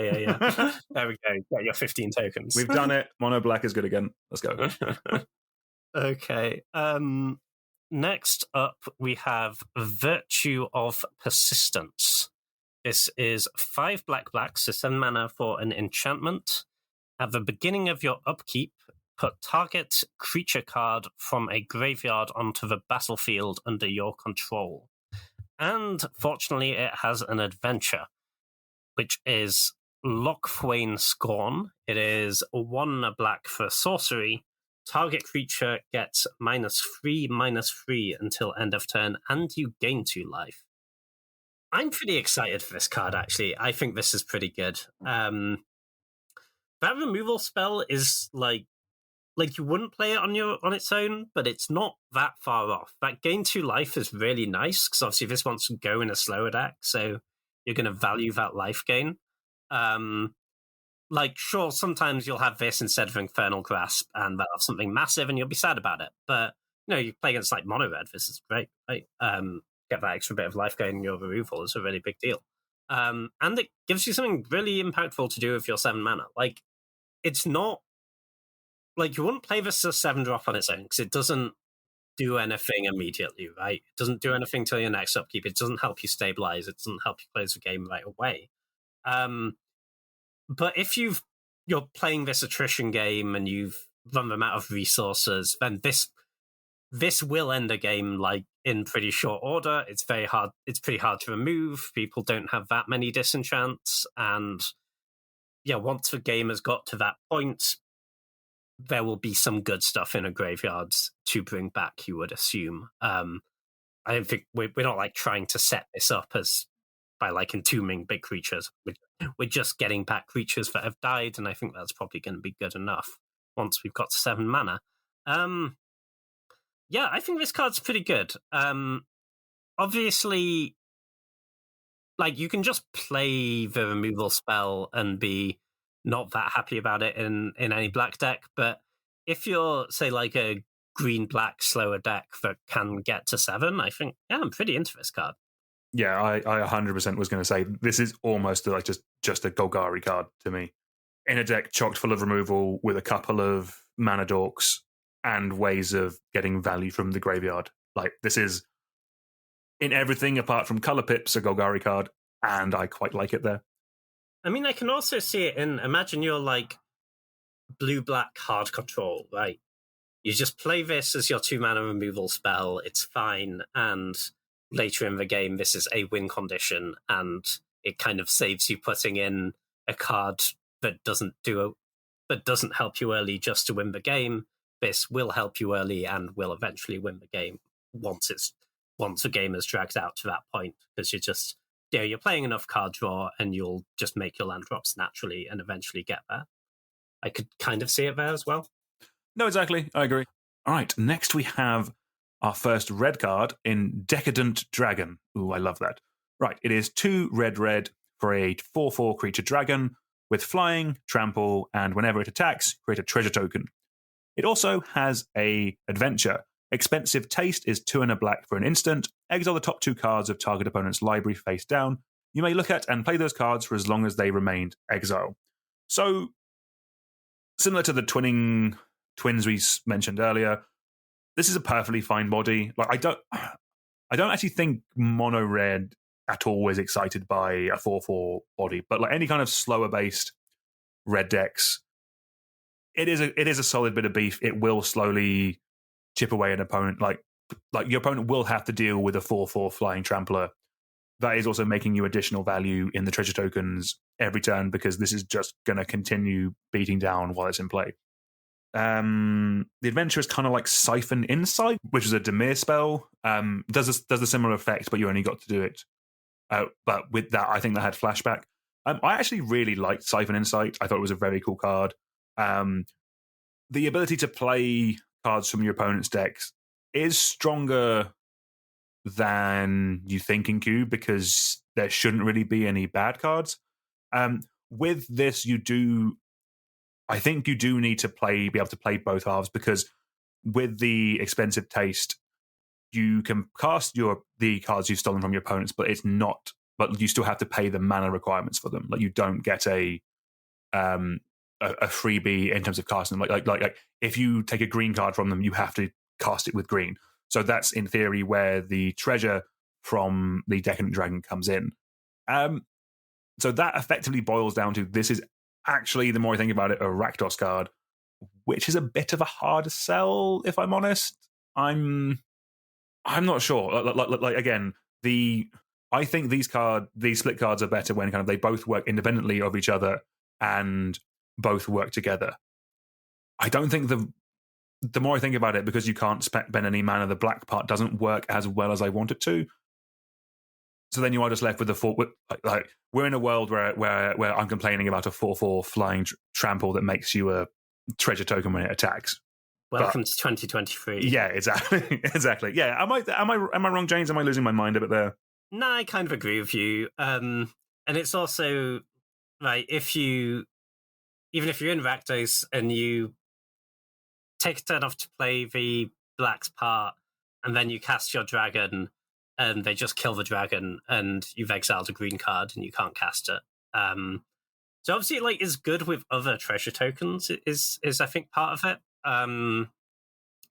I'd also say you shouldn't, like, yes, you probably don't want to play this as just a mono red card because there are better 4-drops out there for you. But I wouldn't get attached to the casting the adventure in game. Like, if you're curving out in your Rakdos deck, you should not, and you get to 4 mana, you should not be spending a turn off to cast the black card part of this most of the time, I would say. You just want to slam your 4/4. It's got flying, it's got trample, it's going to beat down and keep applying the pressure. And, like, the upside is good, right? Like, if you get to later in the game and you top deck this and you have a lot of mana and you can just get both halves, that's really nice. Or you can just, slot in that adventure at some point in your curve where it doesn't cost you too much. And the thing, you don't always need the treasure to play the spell, right? Like, you have both red and black mana, presumably, like, a decent chunk of your opponents, you'll be able to take something you can just cast, which is quite nice. But yeah, I'm kind of skeptical. Just like, there's a lot of good Rakdos gold cards, and I think that's effectively what this is.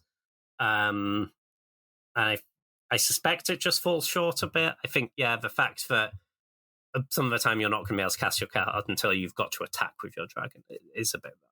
No, yeah, completely agree. Next up, we have Embereth Veteran. This is a single red mana for a creature human knight, and it is a 2/1, and I'm already pretty interested. Also has the ability to pay 1 and sacrifice Embereth Veteran to create a young hero role token attached to another target creature. Yeah, this is really good. Yeah, red for a 2/1 really doesn't need much help. Red gets a lot fewer 2-mana creatures than white does, for example, and red decks also want 1 mana 2-power creatures. Like, I think this is obviously this is worse than Ragavan. I think that goes without saying. It's probably also worse than like Goblin Guide, and guess sometimes it's worse than Dragon's Rage Chandler. It certainly goes in fewer decks than Dragon's Rage Chandler.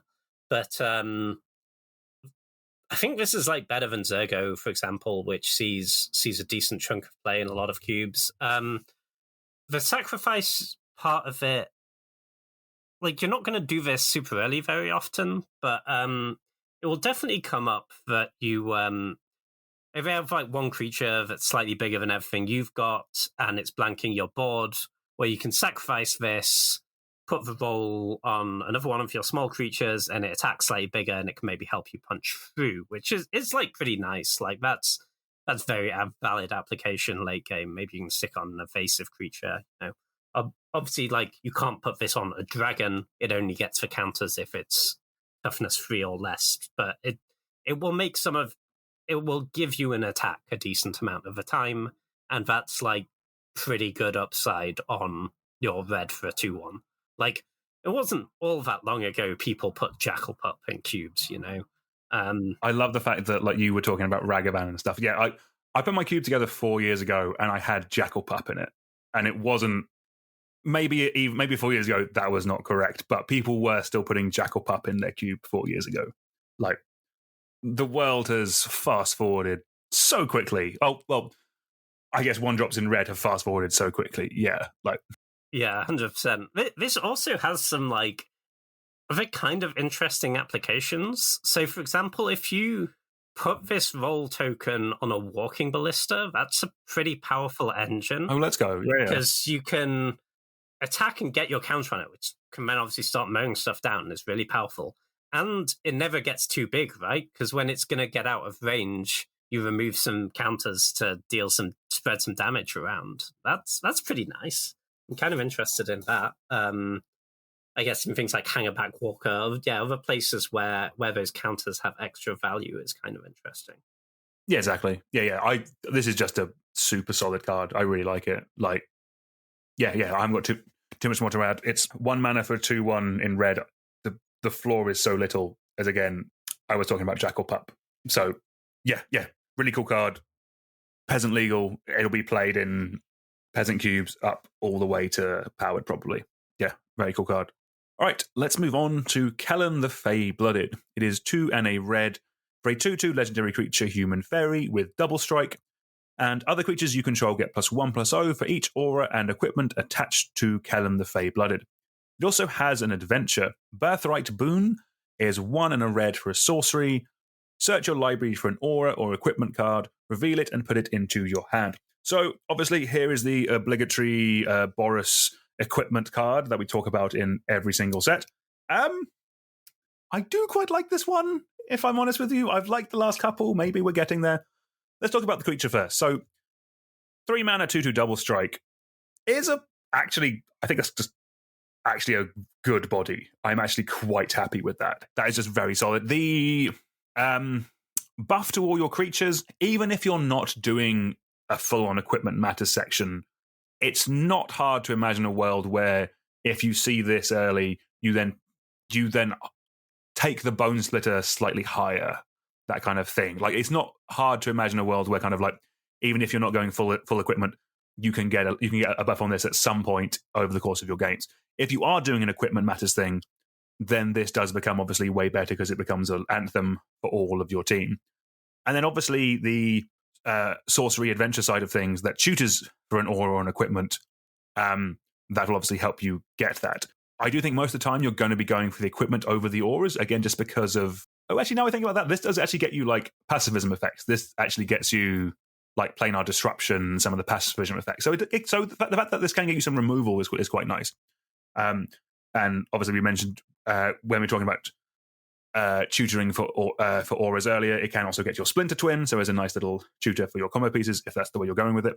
But generally, if you're putting this card in your cube, it's probably going to be because you're supporting the Boros equipment aggro style thing, and you're probably just going to get a Bone Splitter or a Jitte if you've got that, a cheap bit of equipment to put onto this creature to buff up its power, to buff up the rest of your board. That is a nice little combo, or a nice little... Yeah, a combination. It's not a combo, it is a combination. I quite like that. James, at some point, we're really going to have to talk about Boros equipment, like, properly. You mean instead of in every set review saying this is good in Boros equipment and no one ever builds it, and no one ever puts it in their cubes. But this is actually just a really good creature, I think. No, I do agree. I think there's probably enough of this stuff now that it's worth supporting it. I don't really I'm not saying if you had it in your pile, you'd never put it in your deck if you weren't full on equipment. But I suspect it doesn't quite make it into many cubes unless you're supporting an equipment matters deck. Because I think there are just better like Boros Gold cards available. But if you have it, this is powerful. Like, there are a bunch of decks where they, you look at their first 2 turns of plays and you're like, well, that deck can never beat Numzawa Jitte. And then if you have one in your deck, you go and get it, right? And yeah, the body's nice. It's, once you're buffing it up, 2/2 double strike is scary. It's going to give you that buff effect for the rest of your team. It's got quite a lot going on, I think, this card. I think, as you mentioned, it is, if you have this card in your pool and you're going to play it, it is probably worth prioritizing a aura removal spell if you can. Something like Ossification is quite a good one. Chain to the Rocks works. Because it's nice to have that toolbox effect, right? But if you have some powerful equipments in your deck, card looks strong. Hold on, this can get animated. Oh, there we go. Sorry, that's actually quite spicy. Sorry, I just typed the word aura into my cube list and that one pops up. But that's quite cool. Yeah. if you're, I don't know how we're what deck has Boros Mana and Animate Dead really, but we can make something work. How about this, right? We're Boros aggro, our opponent's on Reanimator, and then we just board in a black splash for Animate Dead and we get them on save in 2. I love it. Yeah, because we've hate drafted the Animate Dead, which is That's exactly. I'm not direct. No. Yeah, I've probably done that at some point. Yeah. But yeah, I think in general, you probably do want to be supporting a sort of equipment theme here. This isn't something like Stoneforge Mystic, where it's so powerful it's just gonna be great in any deck with 1 or 2 equipments. Yeah. Yeah, it just goes in no matter what you're doing if you're white. Yeah. Next up is Ogre Tritalord. It is 4 red for a creature ogre warrior. It is a 6/5 with Menace. And when Ogre Tritalord enters the battlefield or attacks, create 2 1/1 black rat creature tokens with this creature can't block. Then, if you control 5 or more rats, each rat you control gets +2/+0 until end of turn. I think this card's really bad. It's a 6-drop that doesn't do anything to stabilize you, really, because the rats can't block. I'd be kind of into it if the rats could block, but that's kind of rough. 1/1s that can't block, 1/1s don't attack well. 1/1s very rarely have good attacks. So when they can't block, you're kind of struggling to use them. Sure, there will be games where this gets to attack uncontested a few times. You get to 5 rats and it kills your opponent, absolutely. But all 6-drop creatures will win you the game if left uncontested. And this for me just doesn't do enough to stabilize, and it doesn't leave enough value behind if it's killed. So I think I'm pretty off for Chitterlord, I'm afraid. Right, so I'm assuming you're not going to agree with this note I have written down in front of me. The red Grave Titan. I would struggle to disagree more with that. Yeah. Right. Okay. No. I can say that. What I would say is, I think in budget cubes, I think this is actually quite a strong 6-drop in more budget leaning cubes. In those kind of environments, you're more likely to see things like aristocrats. Mana Dorks into this is also quite good.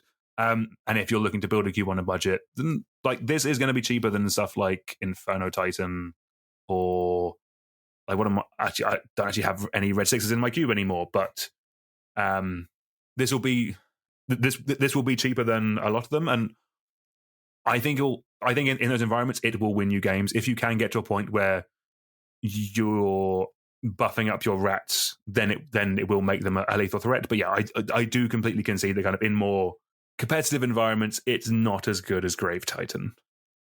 That's as fun. Yeah. Hot take there.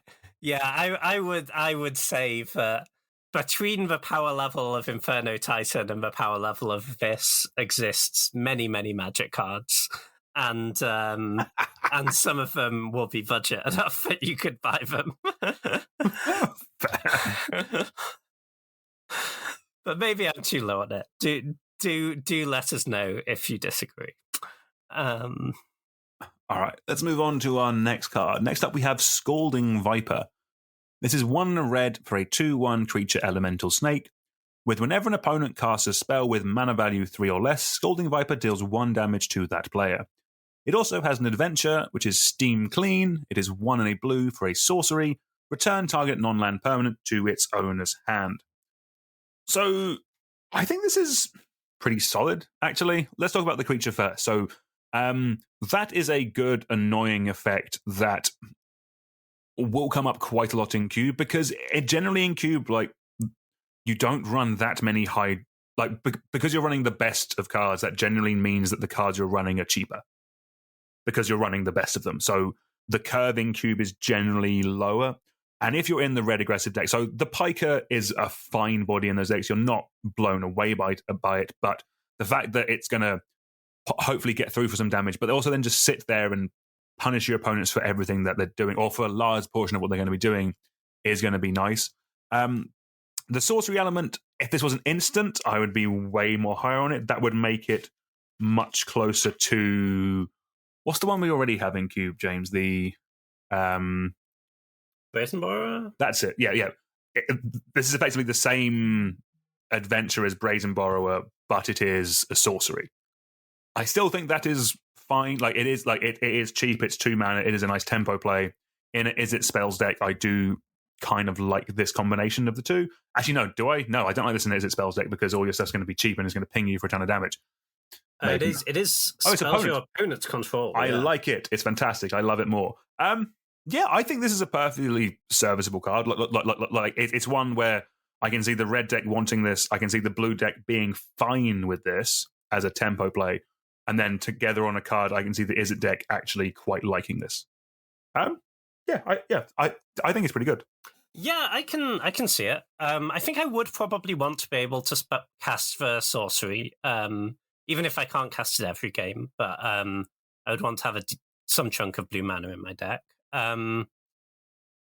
The ping effect is good. I say curves in Cube are certainly lower than in something like Limited, or 1,000,000 times lower than something like Commander. But it's not like Modern, where you play your Eidolon of the Great Revel and every spell they play triggers it, right? And the 2/1 is fine, but it will, like, obviously it trades with all their little tokens and whatnot is not great. But if you're like a blue-red aggressive deck, I think this is actually quite strong, because that bounce, if you're really beating down, the sorcery speed doesn't hurt as much, right? Because often then you're going to want to cast your bounce spell at sorcery speed anyway, because you want to get a blocker out of the way and enable an attack. And something those blue-red decks can really struggle with is, like, they have a bunch of burn spells, right? But then your opponent plays a 5/5 and all your lightning bolts are sad. And this does get the 5/5 out of the way for a turn, and it's a prowess trigger. You often care about that. I can see the sorcery coming up and really, like, getting in a decent chunk of that damage some of the games, and the games where you have this in your opening hand and this is your 2 mana play, the creature's fine. Right, so I've just done a little bit of math, actually. So on the pinging ability, so my cube is 540. This hits 334 things in that. That's what, 2/3? Yeah, over half. That's good. That's pretty solid. Yeah, 100%. And there are some decks where it's going to be great, right? Where they're casting all their little cantrips or whatever, and each of those costing them a life against your red deck is going to be nice. The Lurrus Companion deck. Oh, yes. Cannot beat it. Perfect. So first one in green, we have Bramble Familiar. This is 1 green for a 2/2 creature elemental raccoon. It taps for a green mana and has the ability 1 green, tap it and discard a card, return Bramble Familiar to its owner's hand. Which doesn't sound very good, but it has an adventure. The adventure is Fetch Quest. For 5 green, you get a sorcery. Mill 7 cards, then put a creature, enchantment, or land from among them onto the battlefield. This seems pretty strong, actually, to me. Like, it's not a mana dork you're excited about, but it's serviceable as 2 mana dorks go. And getting that adventure when you draw this late, or you just flood out and you return it to your hand, if you're playing this mana dork, you're presumably playing some other ones as well. You can get up to 7, and this is powerful. Like, your green ramp deck, which obviously where this guy belongs, is going to have some expensive creatures. There's no mana gate on the creature you can put into play. It seems pretty powerful. You're really sad if you're putting a land into play from this spell, but I guess it's nice we have that out. But if like 7 cards is a lot, you're going to have a good chance to hit one of your big ramp payoffs. It's kind of unfortunate that you can't hit Planeswalkers, like if that's some of the top ends you're ramping into.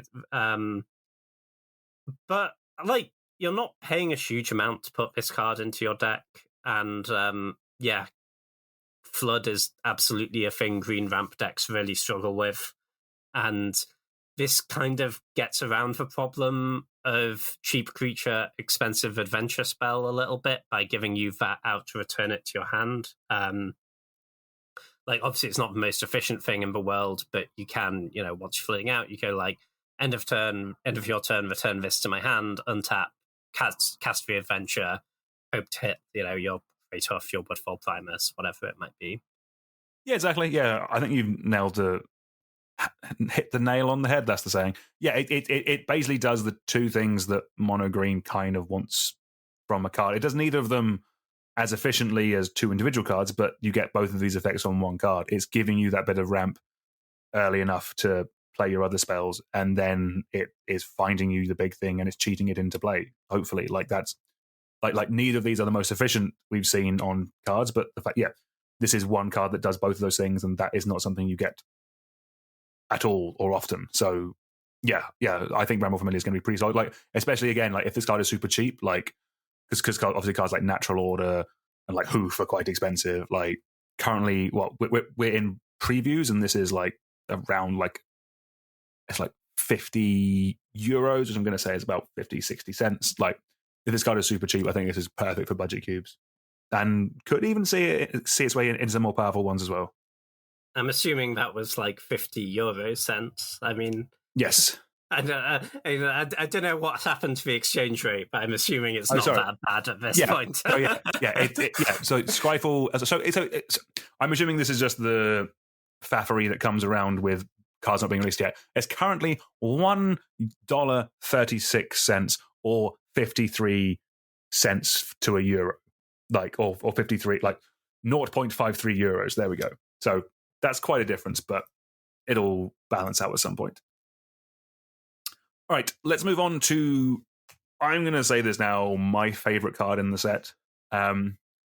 Next, we have Gruff Triplets. This is 3 green for a 3/3 creature Satyr Warrior. It has Trample, and when Gruff Triplets enters the battlefield, if it isn't a token, create 2 tokens that are copies of it. When Gruff Triplets dies, put a number of +1 on counters equal to its power on each creature you control named Gruff Triplets. What that basically means is when this comes into play, you have 9 trample power. If one of them dies, you end up with 2 6/6s with trample. And then if one of them dies, you end up with a 12/12. There are some different ways the math works. If say, like 2 of them die, you end up with a 9/9, I believe it is. But effectively, this is a lot of repeatable power and toughness for just 6 mana. I also like in a ramp deck, this is going to be just a good way of killing people. But the fact that it's making tokens and they're buffing the tokens when it dies means it's perfect for something like a sneak attack deck, and even like Flash, which I know is kind of having a little semi-resurgence now because of it being re-added to the Mitgo Vintage Cube. This seems like a perfect card for that. Like any kind of cheat effects that have the quotation marks downside of sacrificing, this will get around them because it's still leaving you with a bucket load of power and toughness with also trample. I think this card is going to be really, really good. I am hastily looking for what 6 drops will be coming out of my cube for this to go in. Of everything in this set, I think this is the most slam dunk. What do you think, James? Are you as high as this as I am? I like the card. Yeah, I'm not sure I'm as high as you are by the sounds of it. Oh, you like the Storm card, don't you? I want the Storm card to be great. I'm not sure it is. That's fair. No, I do think this is a strong card. You'll have to be a bit careful with your attacks of it. Like, yes, 9 power of trample damage, phenomenal. But and it's hard for them to grind through with removal spells, obviously, because the other ones all get bigger. There will be a lot of times where, like, you play this, they have a board, you can't just swing with all of them, right? In a lot of spots, that's very true. Because they, if they could trade with all the 3/3s, that's terrible for you. Your triggers don't do anything. If they can, so you'll often be in spots where you want to, like, just send one in, you end. Even if it just gets eaten, you then have 2 6/6 tramplers, and they probably do have good attacks. As a thing to sneak attack, it's fine, but I think you can do better. Like 2/6/6s is good, but it's not like, I win the game now, right?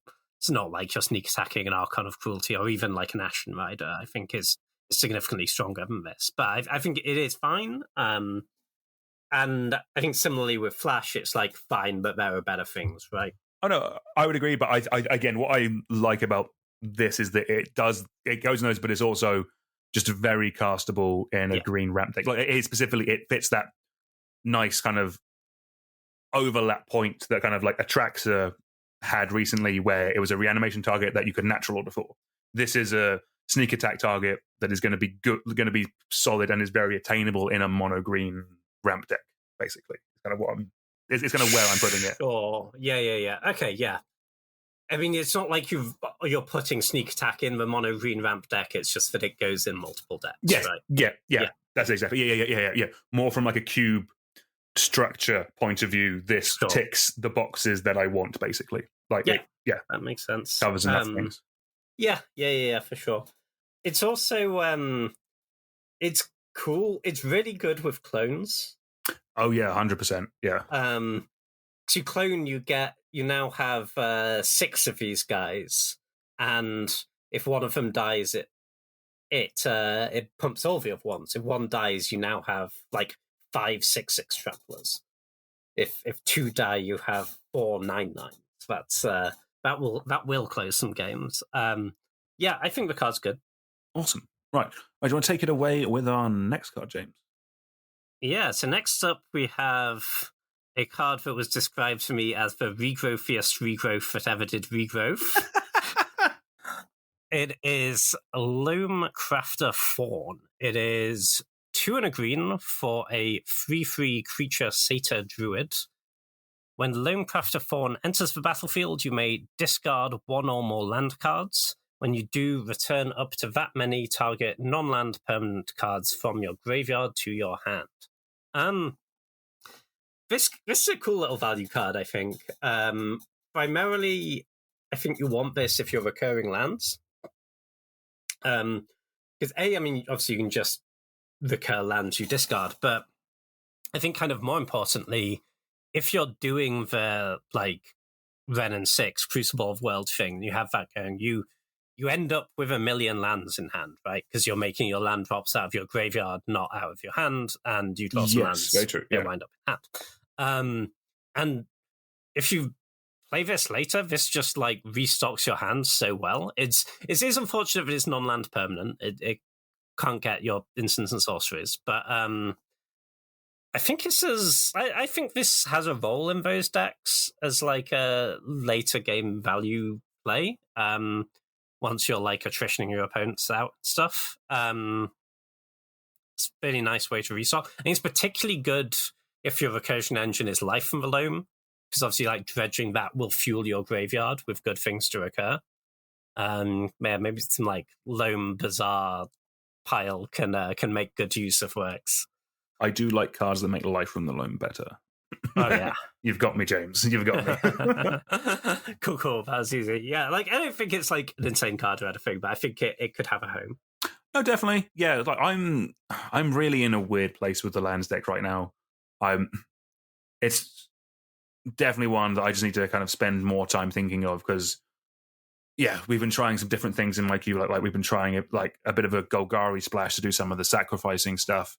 We've also obviously got like the 5-color kind of like Golas style things. I think it's in a bit of a weird place. Like there's so many of these awesomely powerful cards. I think it's another one that kind of I just need to get a group of people just like, okay, how do we do this? And then we'll make some content about it. So yeah, for sure. I mean, yeah, as much as I do like this card, I suspect this one isn't the answer to that problem. I think, It's generally the value is not the issue you have. The issue you have is like speed and life. Yeah. And what you want is more like, more of exploration effects, like you go faster, more good removal, more like combo stuff with like Zone Orb, not so much this like later game value thing. But no, exactly. I think maybe in slightly less powerful cubes, some stuff. No, I could see that being cool. Like I want them to print us a lands matter cards that doesn't cost 3 mana in green, because that's kind of where they all are. Like, I'm just looking at mine. We have like Corso Crufix, Stride of the Issing Grove, Nissa Resurgent Animist, Ramunap Excavator, Tireless Tracker, Tireless Provisioner, and we've just cut some as well. Like, this would probably be too good at 2 mana for a 1/1, I'm assuming. Get it out too early. But yeah, cool card. There will be some utility there. All right, let's move on to our next green card, although it is secretly a Golgari card. Mosswood Dread Knight. It is 1 and a green for a 3/2 creature human knight with trample, and when it dies, you may cast it from your graveyard as an adventure until the end of your next turn. So shockingly, this has an adventure. Dread Whispers is 1 and a black for a sorcery. You draw a card and lose 1 life. I actually quite like this card. This goes in the decks I like. It's a Golgari or maybe even a Jund grindy kind of aggro deck. Like, this is, I think you're with this kind of little engine, you're kind of always going to be happy playing this, attacking with it. Like 2 mana for a 3/2 trample is just a perfectly fine body, like as its base. Like a Gruul aggressive deck would be perfectly fine playing this on 2 and swinging with it. But this really shines when you can reliably have it trade off with something or eat a removal spell, then the next turn play the adventure to then put it back in the adventure zone so you can then cast it from adventure. So that's kind of how the recursion thing works. Is basically it comes into play, it dies, you then can cast the adventure part of it again, and then it goes into the adventure zone so you can then cast it from there and put it back into play. So in theory, this card is really, really hard to get rid of unless it's either being exiled or you're specifically not choosing to cast the adventure from the graveyard. I quite like this card. I think it fills a number of roles. It's a good grindy Golgari card while also being a solid aggressive body. Yeah, I agree. I think this card's really strong. I think it's one where very frequently you'll not cast the adventure first, right? You want to cast the creature first, probably the majority of the time, because 3/2 trample is better early than it is late. And you can get this adventure back. Yeah, really, really nice value engine. Obviously not one for not every green deck wants this sort of small ball value thing. But I think green-black is kind of a nice place for it. Combining this with some removal spells, some hand disruption, and yeah, this is your value engine. Also, cool if you have a sack outlet, you can get your value on demand rather than relying on your opponent to kill this. Because if you're short of resources, your opponent just isn't going to kill this card, right? They'll just let you have your 3/2 trample. But I think there's some really good stuff going on with this, and yeah, the body being 3/2 is it's big enough that your opponent can't just be like, oh, I don't want you to get your card, I'm just going to keep taking 3. Yeah. 3 is a real clock. And yeah, hard to get rid of. Good aggressive body. Nothing wrong with this card at all. So next up, we have Questing Druid. This is 1 green for a 1/1 creature human druid. With whenever you cast a spell that's white, blue, black, or red, you put a +1/+1 counter on Questing Druid. People who were playing Magic a long time ago might have noticed that this is exactly the same as the text on Quirion Druid, but this one has an adventure. For 1 and a red, you can Seek the Beast. It is an instant with exile the top 2 cards of your library until your next end step. You may play these cards. Yeah, I think this is a really interesting card, actually. Quirion Druid is a card that has seen quite a lot of, which is just the creature side of this, is a card that has seen quite a lot of play in constructed formats over the years, but never really been a cube card, because this is often just not what green is doing in cube. You want to play it with generally a lot of cantrips and counterspells. It pairs really nicely with blue, actually, because you get to keep the spells flowing, you protect your threat, and it just grows over time. One of the really big downsides of Quirion Druid is that it's horrible top deck. because you've already cast a million spells and it takes a long time to grow again. Whereas this is quite a good cop deck because you get some card draw along with it.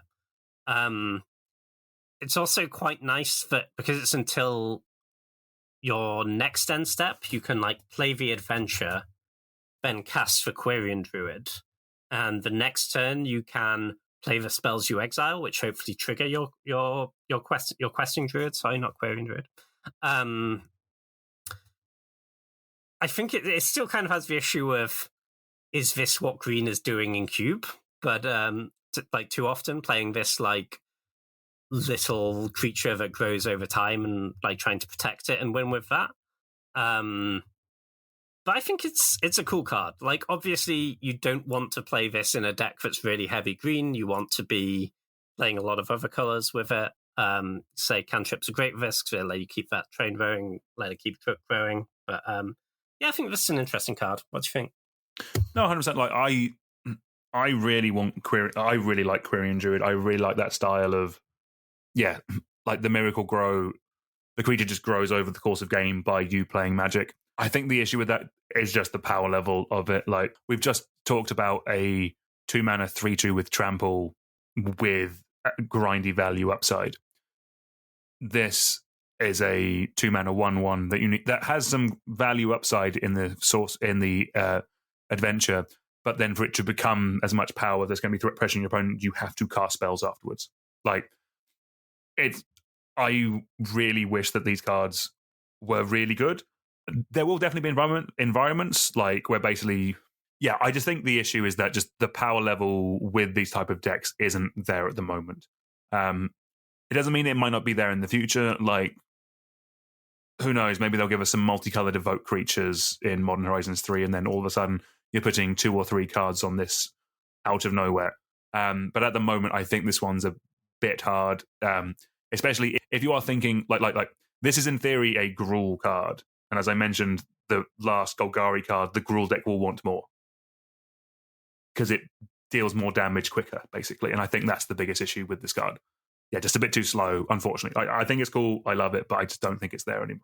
At the moment. I kind of agree with that. I think I'd be much more into it if the adventure half was blue rather than red. Yes, I could see that. Like, imagine you play this card, then you daze their play and cast a cantrip, and now you're just doing it. But yeah, Gruul seems like a bit of a weird home for it. I'd also like to get ahead of all of the comments that the card I'm talking about is Quirion Dryad, not Druid. Is it? Are you sure? Oh, my notes definitely have Quirion Druid as well. But... Oh, interesting. We both came to that conclusion. All good. Yeah. All right, let's move on to the Goose Mother, our first full-on gold card of the day, and actually our only full-on gold card of the day. It is X, green, and a blue for a 2/2 legendary creature, Bird Hydra. It has flying, and the Goose Mother enters the battlefield with X +1/+1 counters on it. When the Goose Mother enters the battlefield, create half X food tokens rounded up. Whenever Goose Mother attacks, you may sacrifice a food. If you do, draw a card. So the biggest comparison to this card is Hydroid Crisis. It does something similar. It draws you half X cards and half X life, where X is the amount of mana you're putting into it, but you still get the counters on it in the same way. I think like they are both, well, obviously they're comparable because they do a very similar thing. I think I'm probably a bit higher on this if you're specifically wanting to get a creature that you're attacking with sooner. Because this is, on rate, this is a 2/2, whereas Hydroid Crisis come down as a 0/0 with the counters on it. So even if you're just playing this for the 2 mana, you are getting a 2/2 flyer. Like, the rate is up from there, which is just going to be good. The life gain, like in terms of in terms of how the cards work, the life gain is probably comparable because this will make you food tokens as well. With this, it's more you have to choose which one you want. You either get the life gain or you get the cards. Realistically, we're taking the cards most of the time, whereas with the Hydroid Crisis, you can kind of get a little bit of both. But comparing the two, I think I prefer the Goose Mother just because it's going to be bigger. Yeah, I can see that. I kind of think, like, Hydroid Crisis is the obvious comparison. I actually think they want to go in very different decks. I don't really like this as your big mana payoff. Like, the thing you really want to do with Hydroid Crisis is get up to loads of mana and cast it for, like, X is 6, right? And then you restock your hand, you gain a bunch of life straight away, and you have a massive body. But even if they kill it, you're still happy. You've got your life and your cards. This doesn't really work that way, right? Because you don't get the cards up front. You get the cards when you attack. Having said that, I think it might be a better card. I think the ways I'm interested in playing this card is like as a 3/3 for 3 mana. 3 mana 3/3 flyer is already good, and I get a card off it when I attack. Yeah, that's pretty solid. 5 mana 5/5 flyer. I can draw 2 cards over 2 turns. Also great.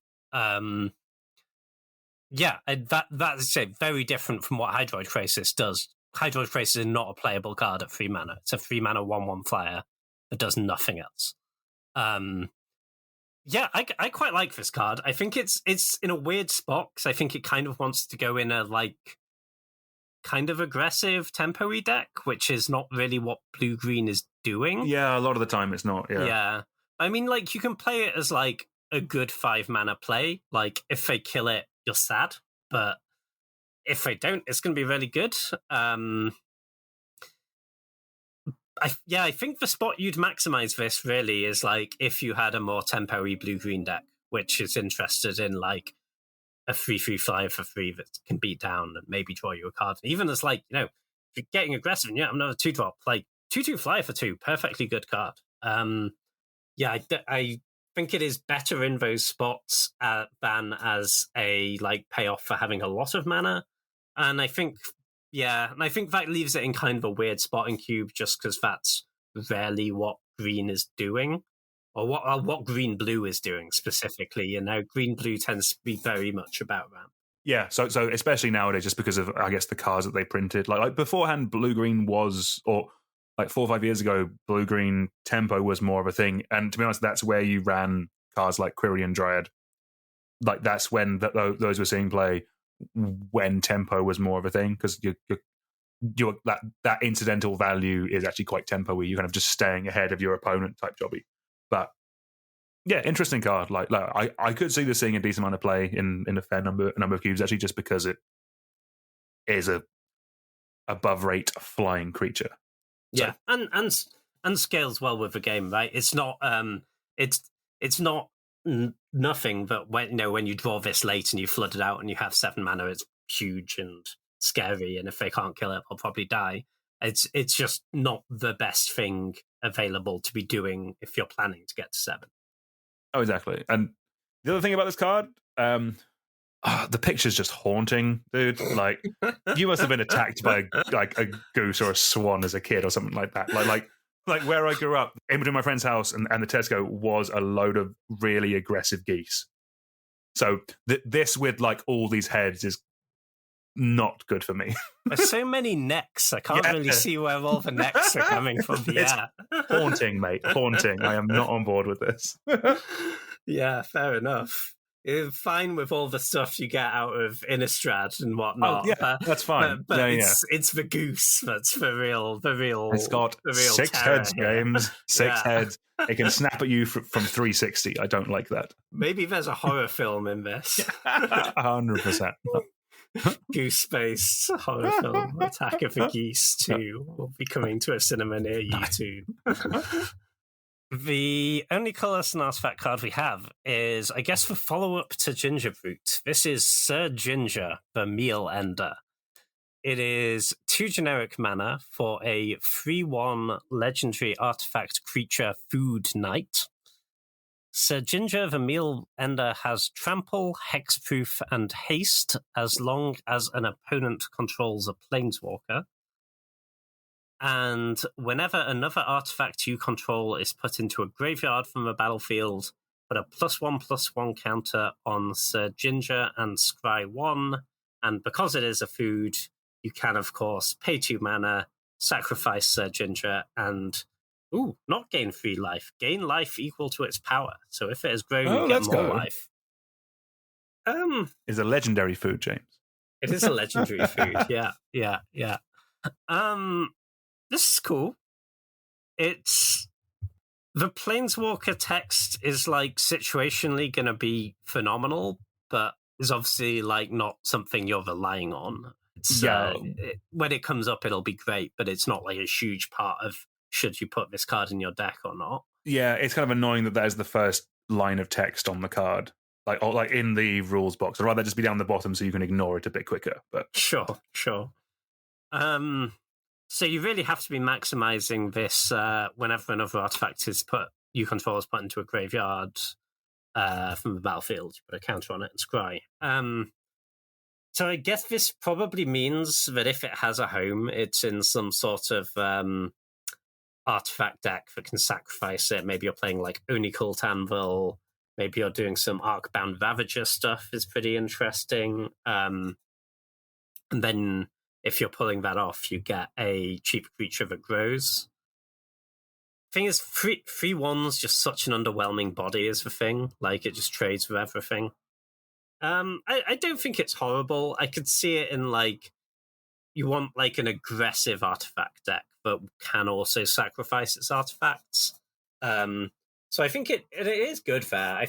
So I think it comes in as sort of fairly powerful, but quite narrow in where you want. No, I think that's fair. I think specifically given the position of where my cube is, where we have a artifact aggro deck and also a red-black sacrifice artifact deck, I'm actually quite excited for this card. I think this is going to be actually quite solid.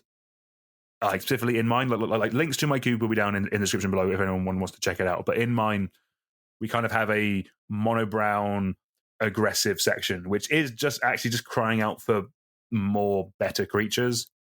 And I think this could be good enough to get in. Just like, I completely agree, 2 mana for a 3/1 is not good. But the fact that this is colorless means that no matter what your mana is, you can cast it onto, you're guaranteed to play the aggressive creature.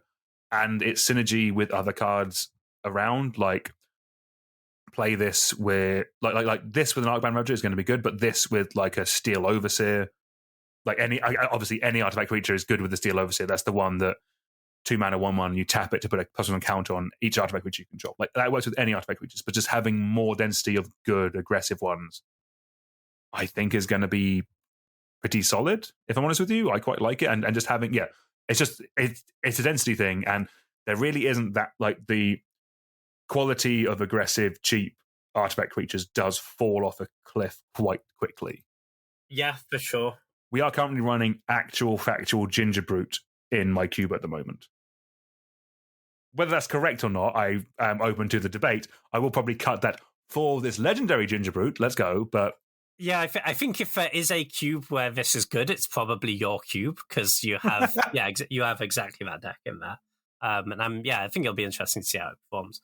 It's also nice relative to I've seen quite a lot of artifact creatures recently that have a color, like so and this is nice over that, because obviously you have reliability, but it also means you an Ancient Tomb it out on turn 1, right?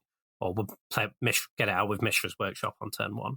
And on turn 1, the 3/1 is a lot better. It's you can Mishra's Workshop this and regular Ginger Brute. Oh, there we go. There we go. That's some big games. Yeah. They may as well concede at that point, really. Exactly. You have 2 Ginger Brutes on turn 1. Never stood a chance. Yeah, mono gingerbread aggro. No, very good. Yeah. I can completely understand why I'm higher on this card than you are. But yeah, I this is one I'm going to be testing. It's one I have pre-ordered. It'll be in the cube. Yeah, no. I can see it in your cube for sure. I think there are like cubes that don't have that exact deck. I don't think it will be good. But 100%, yes. For yours, I think it's pretty interesting. Yeah, I think it's worth a try. Right, we're going to move over to our lands now, and we have a new cycle of creature-based lands. They all come into play tapped. They tap for 2 colors of mana and have an activated ability to turn the land into a creature until end of turn, and then they have some ability when they attack. So the first one we're going to touch on is Restless Fortress. This enters the battlefield tapped, taps for a white and a black. For 2 white and a black, it becomes a 1/4 white and black nightmare creature until end of turn. It is still a land, and when it attacks, defending player loses 2 life and gains 2 life. As a creature-based land, this is slightly underwhelming to me, just because 4 mana for a 1/4 isn't that good. Like, if this is what you're doing, so for me, a 1/4 screams blocker, but you only get the drain ability when you're attacking with it. It is nice that you're guaranteed to get that drain when you do attack with it, because it's effectively kind of guaranteeing you that 4-point life swing, and it having 4 toughness means it's probably not going to die. But if you're at a point where you're spending 4 mana on this ability, I don't think you're super happy. It is a bit pricey for that effect. I'm not super blown away by this one, if I'm honest with you. I think it compares slightly worse than a card like Shambling Vent, which is the original cycle of these creature-based lands. I think for that reason, it's probably going to struggle to see much play, because I don't think you're going to want to run more than one creature-based land in each colors if that's the way you're going with your land section. I think it's fine. Like, the life swing is really good when you have an attack with this. Obviously, this isn't something you're doing early in the game. It's something you're doing when you're low on resources and you don't have a lot else to do with your mana. Yeah, the life swing's good. The thing is, it doesn't obviously trade well in combat, right? It's if they have 4 power block back to block this, then they can probably just eat it. But maybe the threat of this attack is making them leave a creature back to block it, and that's saving you some life itself. I don't think it's terrible. I think it's maybe a little worse than Shambling Vent, but not a lot. I feel like in a lot of ways, games of especially more powerful cubes now, the creature lands are a lot less effective than they used to be. The games just don't come down to that as much. As the power level of the best cards has gone up so much, the game's just ending quicker. You don't go down as much, I think, to, they have like 1 creature, but I have this creature land and we have nothing else going on, you know? No, definitely 100%. I guess there is, like, with all of these creature lands, is probably just briefly worth touching on. They are. Would you agree that they're probably slightly better in controller slower decks? Like that's kind of where, like, Celestial Colonnade, the white-green one, and the white-blue one has seen a lot of play, because you can wrath the board and answer to people's threats and then swing through with your creature land because it didn't die to the previous board wipes. Yeah, 100%. I think, yeah, they're good if you're just trying to run your opponent out of resources. So yeah, it can be like blue-based control decks, or just like removal heavy, discard heavy, like black attrition decks. I think can make good use of them. See it, for example, in Jund in Modern, you saw is just try and win with its Raging Ravines a bunch of the time. Okay. That sort of strategy, right, where you're trying to run your opponent out of resources. Yeah, it can be good. I briefly played Modern a while ago, and I was playing against Esper Control, where the win conditions was only Celestial Colonnades. Phenomenal. That was the only way of actually winning the game. Love that. Was long. I think actually in a lot of ways the best use of creature lands and cube is to pressure your opponent's planeswalkers. That's fair, yeah. Because you're not willing to invest mana in the middle of the game to deal a few points of damage to your opponent. But if you can kill a planeswalker, you are willing to invest mana in that, right? And it often makes your opponents leave back creatures to block. And if the creature lands have evasion, that can be very good at pressuring planeswalkers. Things like Creeping Tar Pit and Celestial Colonnade. And that is a big downside of this black-white one, is that your opponent loses 2 life. It doesn't do anything to planeswalkers. You can attack a planeswalker for 1. This is not effective. Yeah, I think as we'll go through the cycle in this set, only one sort of has evasion, and it's just trample. But we'll get on to that. Do you want to read our Is It one, James? Yeah, sure. So next up we have Restless Spire. Same as ATB tap. This is the blue-red one. Taps for blue or red. And you can play just a blue and a red for Restless Spire to become a 2/1 blue and red elemental creature token with, as long as it's your turn, this creature has first strike. And when Restless Spire attacks, you scry 1. So this is pretty interesting because it's such a cheap activation. But you can very frequently activate this and play other spells in your turn, right? if you have other ways to use all of your mana, you'll often choose not to do this. But if you have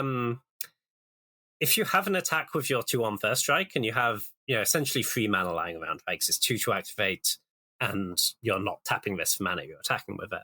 If you have that 3 mana lying around, you get a scry and you get 2 damage in. The first strike on your turns means if they don't have a 3 toughness blocker for your 2 on first strike, maybe you can put a bit of pressure on a planeswalker, pressure their life total, get your scry.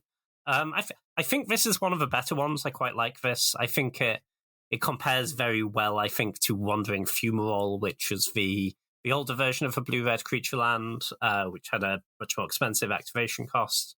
I quite like this one. Yeah, same. Yeah. I think this is actually I do like this more than Wandering Fumarole. I think it compares pretty well.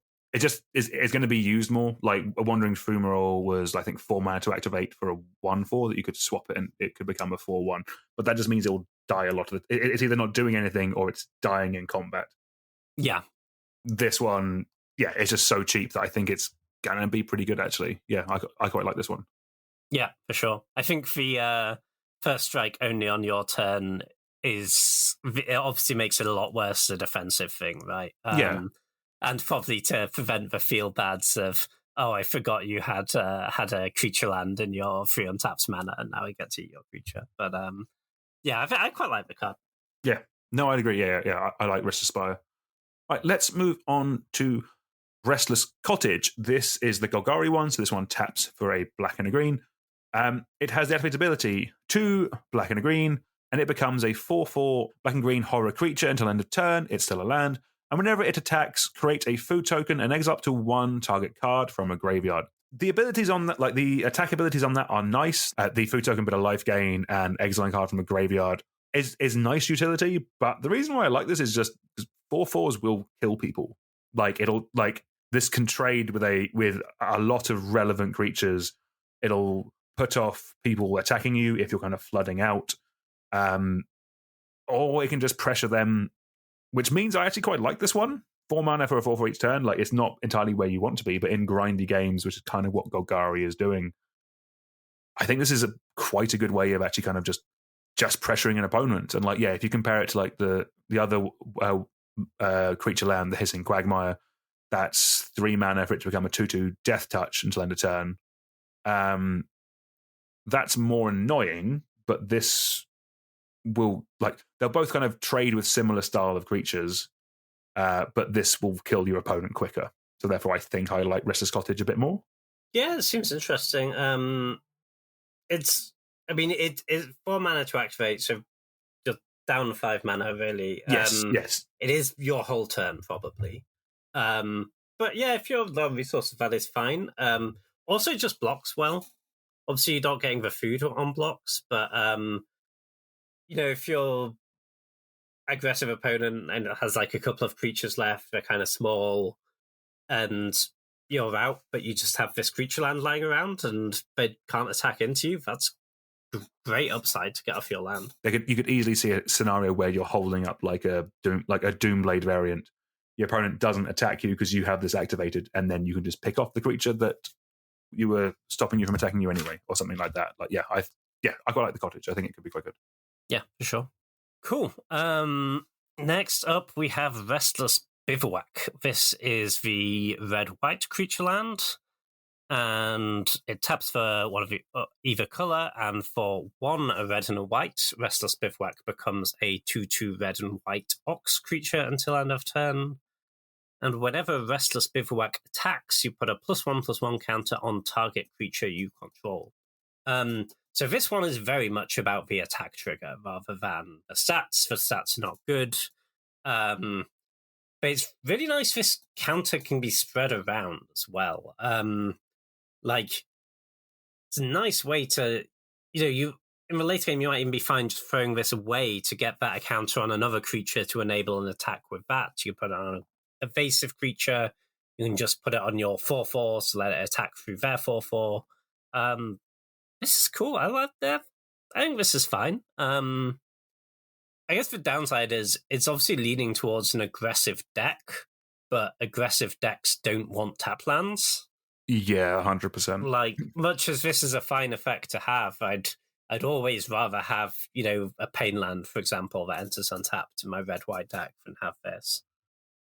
No, definitely, completely agree. Like, yeah, I stopped doing like full cycles of lands in Cube a while ago. Like obviously, like I have proxy original duels and like shocks and fetches and stuff. But like after that, kind of like I started tailoring the lands to what the decks wanted, and like the Boris one wants an untapped land. It wants something like it wants an inspiring advantage. It wants a fast land.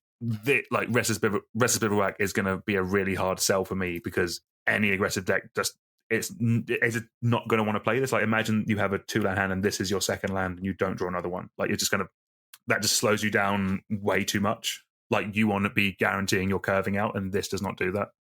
Yeah, 100% agree. I think it's sort of one of the stronger in terms of the effect that the creature gets, but just doesn't fit because the aggressive deck doesn't want tap land, I think.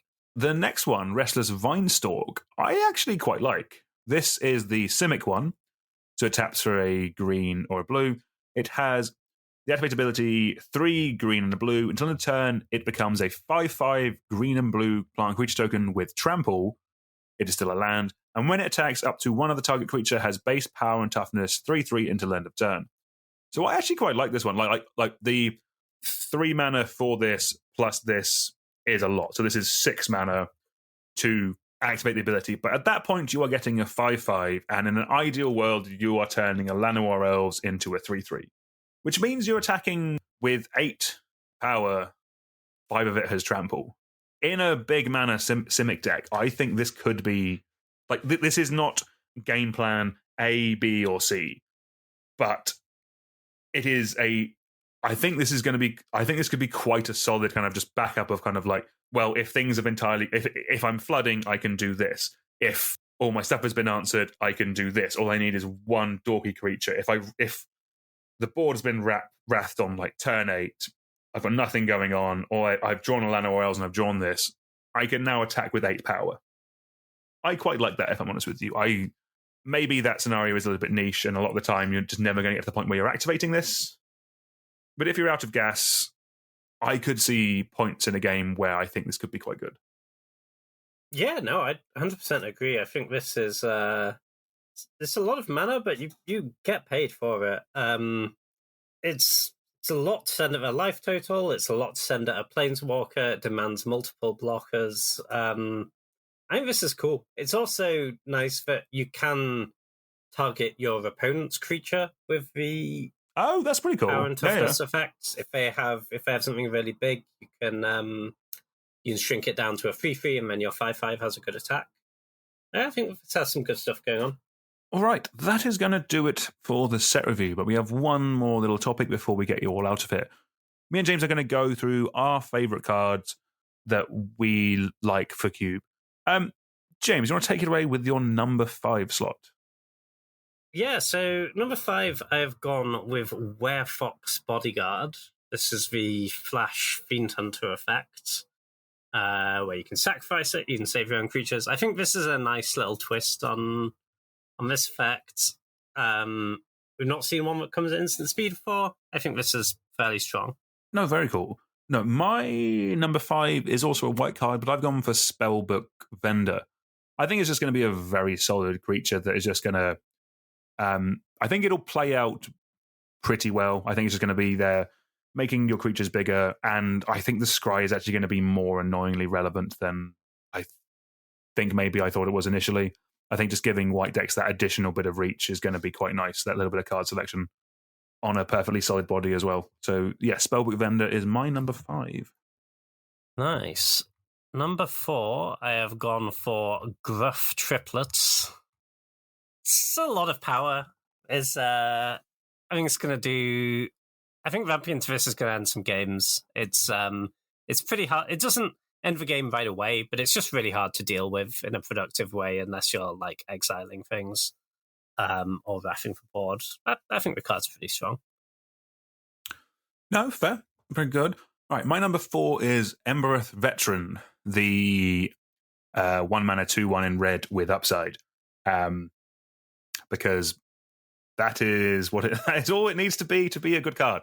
But no, I do think the activatability on this card is going to be good when you want it to be. It'll let you push through some damage with one of your other creatures while also just being a good base body by itself. Also, the fact it's an uncommon means it's going to see a lot of play in Peasant cubes where they don't have rares, like or sorry, where they don't have like your Ragavans and your Goblin Rabble Masters, where they're probably still playing Jackal Pup. So yeah, I think Embereth Veteran is going to be a good include and going to see a fair bit of play in a lot of cubes. Cool. Makes sense. Number 3, I went for the Mosswood Dread Knight. There's no bad thing to say about this card. It's a nice aggressive body. You get a bunch of value on it. You can keep recurring it. It's a nice little engine. I'm in for this. Nice. Yeah, my number 3 is Sir Ginger the Mealender. This is my list. Like I as we're going to spoke about when we talked about this card, this will not go in every cube, but it's definitely going to go in mine. And it's one I think that's going to be pretty good in the aggressive artifact deck, which is still putting up decent results and has been quite successful. And I think this will be a nice little addition to that deck. Yeah, I can see it for sure. Number 2, I went for Virtue of Persistence. I like getting a decent removal spell with something that will eventually end the game at 7 mana. I'm pretty in for that. I think the life gain really helps on the removal spell. I've no bad things to say about this card. Yep, that's a good one. I'll be honest, I forgot about that one. But I'm committing to my list now. Pledge Resistance, very good. Yeah, no, my number 2, I put the Mosswood Dread Knight. At some point, I'm probably just going to have to lean into Golgari just doing really good Golgari things and stop trying to get clever with it.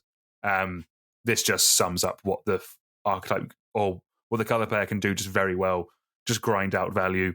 Maybe this is just what I need to be doing in Golgari at the moment. Just put in good aggressive cards that come back again and again. And Mosswood Dread Knight seems great in that kind of shell. Yeah, for sure. My number 1, I went for the Embereth Veteran. Let's go. You just don't need a lot of help with 1 mana 2/1s in Ved, and I think this ability is pretty good, actually. I think it's going to do some work. Nice. Well, my number 1 is obviously the card that's better than Oko. Succumb to the cult. No, I'm not going to even keep this up. My number 1 is Gruff Triplets. I'm definitely higher, noticeably higher on this card than I think you are. If I'm honest with you, I want to make Sneak Attack great again. I just want to play some Hasty Boys and get value from it. And Gruff Triplets seems really, really good in that. And it's a card I am really looking forward to play. And I think it kind of had to be my number 1. Also, it was the first card I added to the pre-order list. So that's probably, I guess, a reason why I should put it as number 1. Nice. Locking it in early. Yeah, exactly.